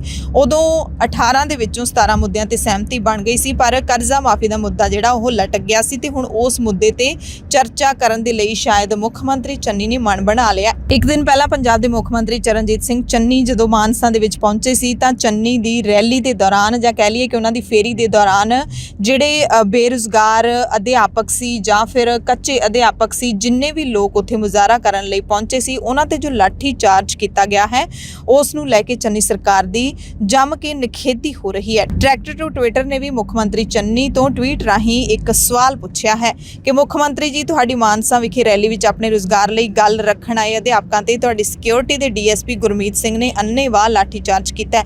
ਕੀ ਆਪਣੇ ਸੂਬੇ ਦੇ ਮੁੱਖ ਮੰਤਰੀ ਮੂਹਰੇ ਆਪਣੇ ਹੱਕਾਂ ਲਈ ਗੱਲ ਰੱਖਣ ਤੇ ਸਾਨੂੰ ਡਾਂਗਾ ਮਿਲਣਗੀਆਂ? ਉਹਨਾਂ ਨੇ ਜਿਹੜੇ ਸੂਬੇ ਦੇ ਸਿੱਖਿਆ ਮੰਤਰੀ ਪ੍ਰਗਟ ਸਿੰਘ ਹੈਗੇ ਨੇ ਅਤੇ ਡੀਜੀਪੀ ਪੰਜਾਬ ਪੁਲਿਸ ਹੈਗੇ ਨੇ, ਉਹਨਾਂ ਨੂੰ ਵੀ ਨਾਲ ਟੈਗ ਕੀਤਾ। ਸਾਬਕਾ ਕੇਂਦਰੀ ਮੰਤਰੀ ਹਰਸਿਮਰਤ ਕੌਰ ਬਾਦਲ ਨੇ ਦਿੱਲੀ ਦੀ ਕੇਜਰੀਵਾਲ ਸਰਕਾਰ ਨੂੰ ਕਿਹਾ ਕਿ ਉਹ ਕੌਮੀ ਰਾਜਧਾਨੀ ਦਿੱਲੀ ਵਿੱਚ ਹਵਾ ਪ੍ਰਦੂਸ਼ਣ ਲਈ ਪੰਜਾਬ ਤੇ ਹਰਿਆਣਾ ਦੇ ਕਿਸਾਨਾਂ ਨੂੰ ਜ਼ਿੰਮੇਦਾਰ ਠਹਿਰਾਉਣਾ ਬੰਦ ਕਰੇ। ਹਰਸਿਮਰਤ ਨੇ ਕਿਹਾ ਕਿ ਵਾਤਾਵਰਣ, ਜੰਗਲਾਤ ਅਤੇ ਜਲਵਾਯੂ ਪਰਿਵਰਤਨ ਮੰਤਰਾਲੇ ਦੇ ਵੱਲੋਂ ਦਿੱਲੀ ਵਿੱਚ ਹਵਾ ਪ੍ਰਦੂਸ਼ਣ ਦਾ ਮੁੱਖ ਕਾਰਨ ਪਰਾਲੀ ਨਾ ਸਾੜਨ ਦੇ ਕਹਿਣ ਤੋਂ ਬਾਅਦ ਵੀ ਕੇਜਰੀਵਾਲ ਸਰਕਾਰ ਪੰਜਾਬ ਤੇ ਹਰਿਆਣਾ ਦੇ ਕਿਸਾਨਾਂ ਨੂੰ ਬਦਨਾਮ ਕਰਦੀ ਰਹੀ ਹੈ। ਉਹਨਾਂ ਮੋਦੀ ਸਰਕਾਰ ਨੂੰ ਅਪੀਲ ਕੀਤੀ ਕਿ ਕਿਸਾਨਾਂ ਨੂੰ ਪਰਾਲੀ ਦੀ ਸੰਭਾਲ ਵਾਸਤੇ ਮੁਆਵਜ਼ਾ ਦਿੱਤਾ ਜਾਵੇ। ਸਰਕਾਰ ਨੂੰ ਇਹ ਕਹਿ ਕੇ ਵੀ ਯਾਦ ਕਰਵਾਇਆ ਕਿ ਸੁਪਰੀਮ ਕੋਰਟ ਨੇ ਕਿਸਾਨਾਂ ਨੂੰ ਪਰਾਲੀ ਸਾਂਭਣ ਲਈ 100 ਰੁਪਏ ਪ੍ਰਤੀ ਕੁਇੰਟਲ ਦੇਣ ਦਾ ਸਰਕਾਰ ਨੂੰ ਹੁਕਮ ਦਿੱਤਾ ਸੀ, ਪਰ ਪਿਛਲੇ 3 ਸਾਲਾਂ ਤੋਂ ਸਰਕਾਰ ਨੇ ਇਸ ਹੁਕਮ ਤੇ ਕੋਈ ਅਮਲ नहीं किया। असली बात यह है कि पंजाब हो या और कोई कृषि राज्य में अपनों की बात कर सकती हूँ कि सदियों से किसान अपनी पराली को जलाते आ रहा है। पंजाब का एरिया कोई बढ़ तो नहीं गया है, उसकी खेती बाड़ी कोई बढ़ तो नहीं गई है, तो ये पोल्यूशन जो हर साल अब पिछले कुछ सालों से पंजाब के किसानों को या हरियाणा के किसानों को बताया जाता है, इसके जड़ तक पहुंचने की जरूरत है कि इसका कारण क्या है। और आज भी जो देश अन्न में संपन्न है तो सबसे बड़ा योगदान वीट और पैडी में उसमें पंजाब राज्य का और हरियाणा राज्य का योगदान है, जिस करके ये दुनिया की सबसे बड़ी आबादी का पेट भरने का काम ये छोटा सा राज्य जो सिर्फ 2% लैंड है वो करता है। देश को अन्न संपन्न करने के लिए हमारे किसानों ने जी जान लगा के मेहनत करी और ग्रीन रेवोल्यूशन लाने के चक्कर में वहां पे हमारा ग्राउंड वाटर डिप्लीट हो गया। और आज ये देखा जाए कि चाहे हवा हो, चाहे पानी हो, चाहे सॉइल हो, इन सब की कंटामिनेशन होने के कारण जहां पानी कम है, पीने का पानी तक साफ सुथरा नहीं आता। ਕਾਂਗਰਸ ਲੀਡਰ ਰਾਹੁਲ ਗਾਂਧੀ ਨੇ ਬੇਟੀ ਬਚਾਓ ਬੇਟੀ ਪੜਾਓ ਦੇ ਨਾਅਰੇ ਨੂੰ ਲੈ ਕੇ ਮੋਦੀ ਸਰਕਾਰ ਤੇ ਨਿਸ਼ਾਨਾ ਸਾਧਿਆ। ਉਹਨਾਂ ਟਵੀਟ ਕਰਕੇ ਕਿਹਾ ਹੈ ਕਿ ਬੀਜੇਪੀ ਦਾ ਅਸਲੀ ਨਾਅਰਾ ਇੱਜ਼ਤ ਬਚਾਓ ਫੋਟੋ ਛਪਾਓ ਹੈ। ਰਾਹੁਲ ਗਾਂਧੀ ਨੇ ਸਵਾਲ ਪੁੱਛਿਆ ਕਿ 2015 ਦੇ ਵਿੱਚ ਤੁਸੀਂ ਇਹ ਮੁਹਿੰਮ ਸ਼ੁਰੂ ਕੀਤੀ ਸੀ, ਪਰ ਇਸ ਦਾ ਦੇਸ਼ ਦੀਆਂ ਧੀਆਂ ਨੂੰ ਕਿੰਨਾ ਕੁ ਲਾਭ ਹੋਇਆ, ਇਸ ਬਾਰੇ ਹਰ ਕੋਈ ਆਪਣੀ ਆਪਣੀ ਰਾਏ ਜ਼ਰੂਰ ਰੱਖੇ। ਪਰ ਸਰਕਾਰ ਨੇ ਇਸ ਸਕੀਮ ਤੇ ਕਿੰਨਾ ਖਰਚ ਕੀਤਾ ਹੈ, ਇਸ ਬਾਰੇ ਇੱਕ ਰਿਪੋਰਟ ਆਈ ਹੈ। ਇਸ ਦੇ ਮੁਤਾਬਿਕ ਸਰਕਾਰ ਨੇ ਬੇਟੀ ਬਚਾਓ ਬੇਟੀ ਪੜਾਓ ਸਕੀਮ ਦਾ ਲਗਭਗ 80% ਇਸ ਦੇ ਪ੍ਰਚਾਰ ਤੇ ਹੀ ਖਰਚ ਕਰ ਦਿੱਤਾ, ਜਦਕਿ ਅਮਲੀ ਤੌਰ ਤੇ ਧੀਆਂ ਨੂੰ ਜੋ ਦੇਣਾ ਸੀ ਪੜਾਉਣ ਵਾਸਤੇ, ਜੋ ਉਹਨਾਂ ਲਈ ਪ੍ਰਬੰਧ ਕਰਨੇ ਸੀ, ਉਸ ਤੇ ਸਿਰਫ 20% ਹੀ ਖਰਚ ਕੀਤਾ ਗਿਆ। ਪੰਜਾਬ ਦੇ ਵਿੱਚ ਪੀਆਰਟੀਸੀ ਅਤੇ ਪਨਬਸ ਠੇਕਾ ਮੁਲਾਜ਼ਮਾਂ ਦੀ ਹੜਤਾਲ ਲਗਾਤਾਰ 5ਵੇਂ ਦਿਨ ਵੀ ਜਾਰੀ ਰਹੀ। ਲੋਕ ਉਸੇ ਤਰ੍ਹਾਂ ਖੱਜਲ ਖੁਆਰ ਹੋ ਰਹੇ ਨੇ ਕਿਉਂਕਿ ਜ਼ਿਆਦਾਤਰ ਸਰਕਾਰੀ ਬੱਸਾਂ ਬੰਦ ਨੇ, ਪਰ ਚੰਨੀ ਸਰਕਾਰ ਕੰਨ ਲਪੇਟ ਕੇ ਸੁੱਤੀ ਪਈ ਹੈ। ਪੰਜਾਬ ਸਰਕਾਰ ਤੋਂ ਆਪਣੀਆਂ ਮੰਗਾਂ ਮਨਵਾਉਣ ਦੇ ਲਈ ਕੱਚੇ ਕਾਮੇ ਜਿਹੜੇ ਹੈਗੇ ਨੇ ਪੀਆਰਟੀਸੀ ਅਤੇ ਪੰਜਾਬ ਰੋਡਵੇਜ਼ ਦੇ, ਉਹ ਅਣਮਿੱਥੇ ਸਮੇਂ ਦੇ ਲਈ ਹੜਤਾਲ ਤੇ ਚਲੇ ਗਏ ਨੇ। ਕਈ ਦਿਨ ਪਹਿਲਾਂ ਸਰਕਾਰ ਨੇ ਇਹਨਾਂ ਦੇ ਨਾਲ ਗੱਲਬਾਤ ਵੀ ਕੀਤੀ ਸੀ। 20 ਦਿਨ ਮੰਗੇ ਸੀ ਕਿ 20 ਦਿਨਾਂ ਦੇ ਵਿੱਚ ਅਸੀਂ ਤੁਹਾਡਾ ਹੱਲ ਕਰ ਦਿਆਂਗੇ, ਪਰ 20 ਦਿਨ ਤੱਕ ਹੀ 2 ਮਹੀਨੇ ਲੰਘਣ ਵਾਲੇ ਨੇ, ਸਰਕਾਰ ਨੇ ਕੋਈ ਹੱਲ ਨਹੀਂ ਕੀਤਾ, ਤਾਂ ਮੁੜ ਤੋਂ ਇਹ ਸਾਰੇ ਜਿਹੜੇ ਕਾਮੇ ਨੇ ਹੜਤਾਲ ਤੇ ਚਲੇ ਗਏ ਨੇ। ਤੇ ਰੋਡਵੇਜ਼ ਬੱਸਾਂ ਦੇ ਬੰਦ ਹੋਣ ਕਾਰਨ ਸਭ ਤੋਂ ਵੱਧ ਪਰੇਸ਼ਾਨੀ ਪੰਜਾਬ ਦੀਆਂ ਬੀਬੀਆਂ ਨੂੰ ਝੱਲਣੀ ਪੈ ਰਹੀ ਹੈ, ਜਿਹੜੀਆਂ ਕਿ ਬੱਸ ਸਟੈਂਡ ਦੇ ਵਿੱਚ ਜਾਂ ਫਿਰ ਜਿਹੜੇ ਵੀ ਬੱਸ ਅੱਡੇ ਹੁੰਦੇ ਨੇ ਉੱਥੇ ਸਰਕਾਰੀ ਬੱਸਾਂ ਦੀ ਉਡੀਕ ਦੇ ਵਿੱਚ ਘੰਟਾ ਵੀ ਖੜੀਆਂ ਰਹਿੰਦੀਆਂ ਨੇ, ਪਰ ਹੁਣ ਪ੍ਰਾਈਵੇਟ ਬੱਸਾਂ ਦੇ ਵਿੱਚ ਉਹਨਾਂ ਨੂੰ ਮਜਬੂਰੀ ਦੇ ਵਿੱਚ ਸਫ਼ਰ ਕਰਨਾ ਪੈ ਰਿਹਾ ਹੈ। ਪੰਜਾਬ ਕਾਂਗਰਸ ਦੇ ਪ੍ਰਧਾਨ ਨਵਜੋਤ ਸਿੰਘ ਸਿੱਧੂ ਨੇ ਆਖਿਰਕਾਰ ਤਾਮਿਲਨਾਡੂ ਦੇ ਕੁੰਨੂਰ ਵਿੱਚ ਵਾਪਰੇ ਹੈਲੀਕਾਪਟਰ ਹਾਦਸੇ ਵਿੱਚ ਸ਼ਹੀਦ ਹੋਏ ਸੀਡੀਐਸ ਵਿਪਨ ਰਾਵਤ ਤੇ ਹੋਰ ਫੌਜੀ ਅਧਿਕਾਰੀਆਂ ਨੂੰ ਸ਼ਰਧਾਂਜਲੀ ਦੇ ਦਿੱਤੀ ਹੈ। ਸਿੱਧੂ ਨੇ ਕਿਹਾ ਕਿ ਸੀਡੀਐਸ ਰਾਵਤ ਹਮੇਸ਼ਾ ਸਾਡੇ ਦਿਲਾਂ ਦੇ ਵਿੱਚ ਜੀਵਤ ਰਹਿਣਗੇ। ਦਰਅਸਲ ਕੁਝ ਦਿਨ ਪਹਿਲਾਂ ਜਦੋਂ ਹਾਦਸਾ ਵਾਪਰਿਆ ਸੀ ਤਾਂ ਦੂਸਰੇ ਹੀ ਦਿਨ ਸਾਰੇ ਜਿਹੜੇ ਲੀਡਰ ਹੈਗੇ ਨੇ ਉਹਨਾਂ ਨੇ ਸ਼ਰਧਾਂਜਲੀ ਦਿੱਤੀ, ਪਰ ਨਵਜੋਤ ਸਿੰਘ ਸਿੱਧੂ ਨੇ ਸੋਨੀਆ ਗਾਂਧੀ ਨੂੰ ਜਨਮ ਦਿਨ ਦੀ ਵਧਾਈ ਤਾਂ ਦੇ ਦਿੱਤੀ ਸੀ, ਪਰ ਇਸ ਹਾਦਸੇ ਬਾਰੇ ਕੁਝ ਨਹੀਂ ਕਿਹਾ ਸੀ। ਤਾਂ ਸੋਸ਼ਲ ਮੀਡੀਆ ਦੇ ਉੱਤੇ ਨਵਜੋਤ ਸਿੰਘ ਸਿੱਧੂ ਦੀ ਵਿਰੋਧੀ ਧਿਰ ਦੇ ਲੀਡਰਾਂ ਅਤੇ ਉਹਨਾਂ ਦੇ ਹੀ ਫਾਲੋਅਰਸ ਨੇ ਕਾਫੀ ਖਿਚਾਈ ਵੀ ਕੀਤੀ ਸੀ, ਸਵਾਲ ਵੀ ਪੁੱਛੇ ਸੀ। ਨੂਰ ਹਾਦਸੇ ਵਿੱਚ ਸ਼ਹੀਦ ਹੋਣ ਵਾਲੇ ਪੰਜਾਬ ਦੇ ਨੌਜਵਾਨ ਗੁਰਸੇਵਕ ਸਿੰਘ ਦੇ ਘਰ ਵਿੱਚ ਸੋਗ ਦਾ ਮਾਹੌਲ ਬਣਿਆ ਹੋਇਆ ਹੈ ਤੇ ਦਿਲਾਸਾ ਦੇਣ ਦੇ ਲਈ ਕੋਈ ਵੀ ਪ੍ਰਸ਼ਾਸਨਿਕ ਅਧਿਕਾਰੀ ਨਹੀਂ ਪਹੁੰਚਿਆ। ਪੂਰੇ ਪਿੰਡ ਦੇ ਵਿੱਚ ਮਾਤਮ ਦਾ ਮਾਹੌਲ ਛਾਇਆ ਹੋਇਆ ਤੇ ਉਸ ਤੋਂ ਵੀ ਵੱਧ ਦੁਖਦਾਈ ਇਹ ਹੈ ਕਿ ਗੁਰਸੇਵਕ ਸਿੰਘ ਦੀ ਲਾਸ਼ ਦੀ ਹਾਲੇ ਤੱਕ ਪਛਾਣ ਨਹੀਂ ਹੋਈ ਹੈ। ਸ਼ਹੀਦ ਗੁਰਸੇਵਕ ਸਿੰਘ ਦਾ 4 ਸਾਲ ਦਾ ਪੁੱਤਰ ਹੈ, 7 ਸਾਲ ਤੇ 6 ਸਾਲ ਦੀਆਂ 2 ਧੀਆਂ ਨੇ। ਇਹ ਤਿੰਨੇ ਬੱਚੇ ਪਿਤਾ ਦੀ ਸ਼ਹਾਦਤ ਦਾ ਪਤਾ ਲੱਗਣ ਤੋਂ ਬਾਅਦ ਆਪਣੇ ਪਿਤਾ ਦੀ ਤਸਵੀਰ ਦੇਖ ਕੇ ਵਾਰੀ-ਵਾਰੀ ਫੁੱਟ ਕੇ ਰੋਣ ਲੱਗਦੇ ਨੇ। ਇਸ ਔਖੀ ਘੜੀ ਦੇ ਵਿੱਚ ਪਿੰਡ ਦੇ ਜਿਹੜੇ ਲੋਕ ਨੇ ਤੇ ਰਿਸ਼ਤੇਦਾਰ ਨੇ ਉਹੀ ਦਿਲਾਸਾ ਦੇ ਰਹੇ ਨੇ। ਸਰਕਾਰ ਦਾ ਜਾਂ ਪ੍ਰਸ਼ਾਸਨ ਦਾ ਕੋਈ ਵੀ ਅਧਿਕਾਰੀ ਇਸ ਪਰਿਵਾਰ ਦੇ ਕੋਲ ਨਹੀਂ ਪਹੁੰਚਿਆ। ਮੁੰਬਈ ਦੇ ਵਿੱਚ ਓਮਿਕਰੋਨ ਦੇ ਰੌਲੇ ਤੋਂ ਬਾਅਦ 2 ਦਿਨਾਂ ਦੇ ਲਈ ਦਫਾ 144 ਲਾਗੂ ਕਰ ਦਿੱਤੀ ਗਈ ਹੈ। ਸ਼ਹਿਰ ਦੇ ਵਿੱਚ 11 ਤੇ 12 ਦਸੰਬਰ ਨੂੰ ਧਾਰਾ 144 ਲਾਗੂ ਰਹੇਗੀ।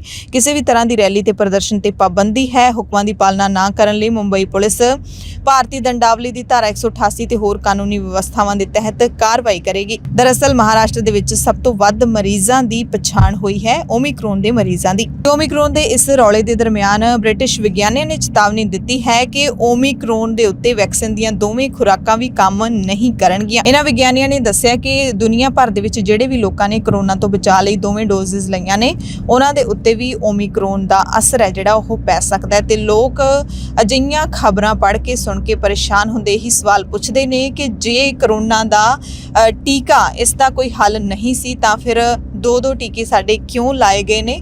ਜੇ ਓਮਿਕਰੋਨ ਦੇ ਉੱਤੇ ਇਸ ਦਾ ਕੋਈ ਅਸਰ ਹੀ ਨਹੀਂ ਹੋਣਾ ਸੀ ਤਾਂ 2 ਵੈਕਸੀਨ ਕਿਉਂ ਦਿੱਤੀਆਂ ਗਈਆਂ? ਤੇ ਹੁਣ ਤਾਂ ਇਹ ਵੀ ਖਬਰਾਂ ਆਉਣ ਲੱਗੀਆਂ ਨੇ ਕਿ ਓਮਿਕਰੋਨ ਦਾ ਟੀਕਾ ਵੀ ਖੋਜਿਆ ਜਾਣ ਲੱਗਿਆ। ਉਧਰ ਯੂਐਸ ਨੇਵੀ ਕਮਾਂਡਰ ਨੂੰ ਕੋਵਿਡ-19 ਵਿਰੋਧੀ ਟੀਕਾ ਲਗਵਾਉਣ ਅਤੇ ਟੈਸਟ ਕਰਨ ਤੋਂ ਇਨਕਾਰ ਕਰਨ ਤੇ ਜੰਗੀ ਜਹਾਜ਼ ਦੇ ਕਾਰਜਕਾਰੀ ਅਧਿਕਾਰੀ ਵਜੋਂ ਬਰਖਾਸਤ ਕਰ ਦਿੱਤਾ ਗਿਆ। ਯਾਨੀ ਕਿ ਅਮਰੀਕਾ ਦੀ ਸਰਕਾਰ ਨੇ ਕਰੋਨਾ ਦਾ ਟੀਕਾ ਨਾ ਲਵਾਉਣ ਵਾਲੇ ਜਲ ਸੈਨਾ ਕਮਾਂਡਰ ਨੂੰ ਬਰਖਾਸਤ ਕਰ ਦਿੱਤਾ। ਨੇਵੀ ਅਧਿਕਾਰੀਆਂ ਨੇ ਦੱਸਿਆ ਕਿ ਨੇਵਲ ਸਰਫੇਸ ਸਕੁਐਡਰਨ 14 ਦੇ ਕਮਾਂਡਰ ਲੂਸੀਅਨ ਕਿੰਸ ਨੂੰ USS ਵਿੰਸਟਨ ਚਰਚਿਲ ਦੀਆਂ ਸੇਵਾਵਾਂ ਤੋਂ ਮੁਕਤ ਕਰ ਦਿੱਤਾ ਗਿਆ ਹੈ ਤੇ ਕਿੰਸ ਪਹਿਲਾ ਜਲ ਅਧਿਕਾਰੀ ਹੈ ਜਿਸ ਨੇ ਟੀਕਾ ਲਵਾਉਣ ਤੋਂ ਇਨਕਾਰ ਕੀਤਾ ਤੇ ਇਹ ਪਹਿਲਾ ਹੀ ਅਧਿਕਾਰੀ ਹੈ ਜਿਸ ਨੂੰ ਇਨਕਾਰ ਕਰਨ ਤੇ ਬਰਖਾਸਤ ਕੀਤਾ ਗਿਆ। ਪੰਜਾਬ ਦੀਆਂ ਖਾਸ ਖਬਰਾਂ ਦੇ ਖਾਸ ਬੁਲੇਟਿਨ ਦੇ ਵਿੱਚ ਤੁਹਾਡੇ ਸਭ ਤੋਂ ਇਜਾਜ਼ਤ ਚਾਹੁੰਦੇ ਹਾਂ। ਧੰਨਵਾਦ।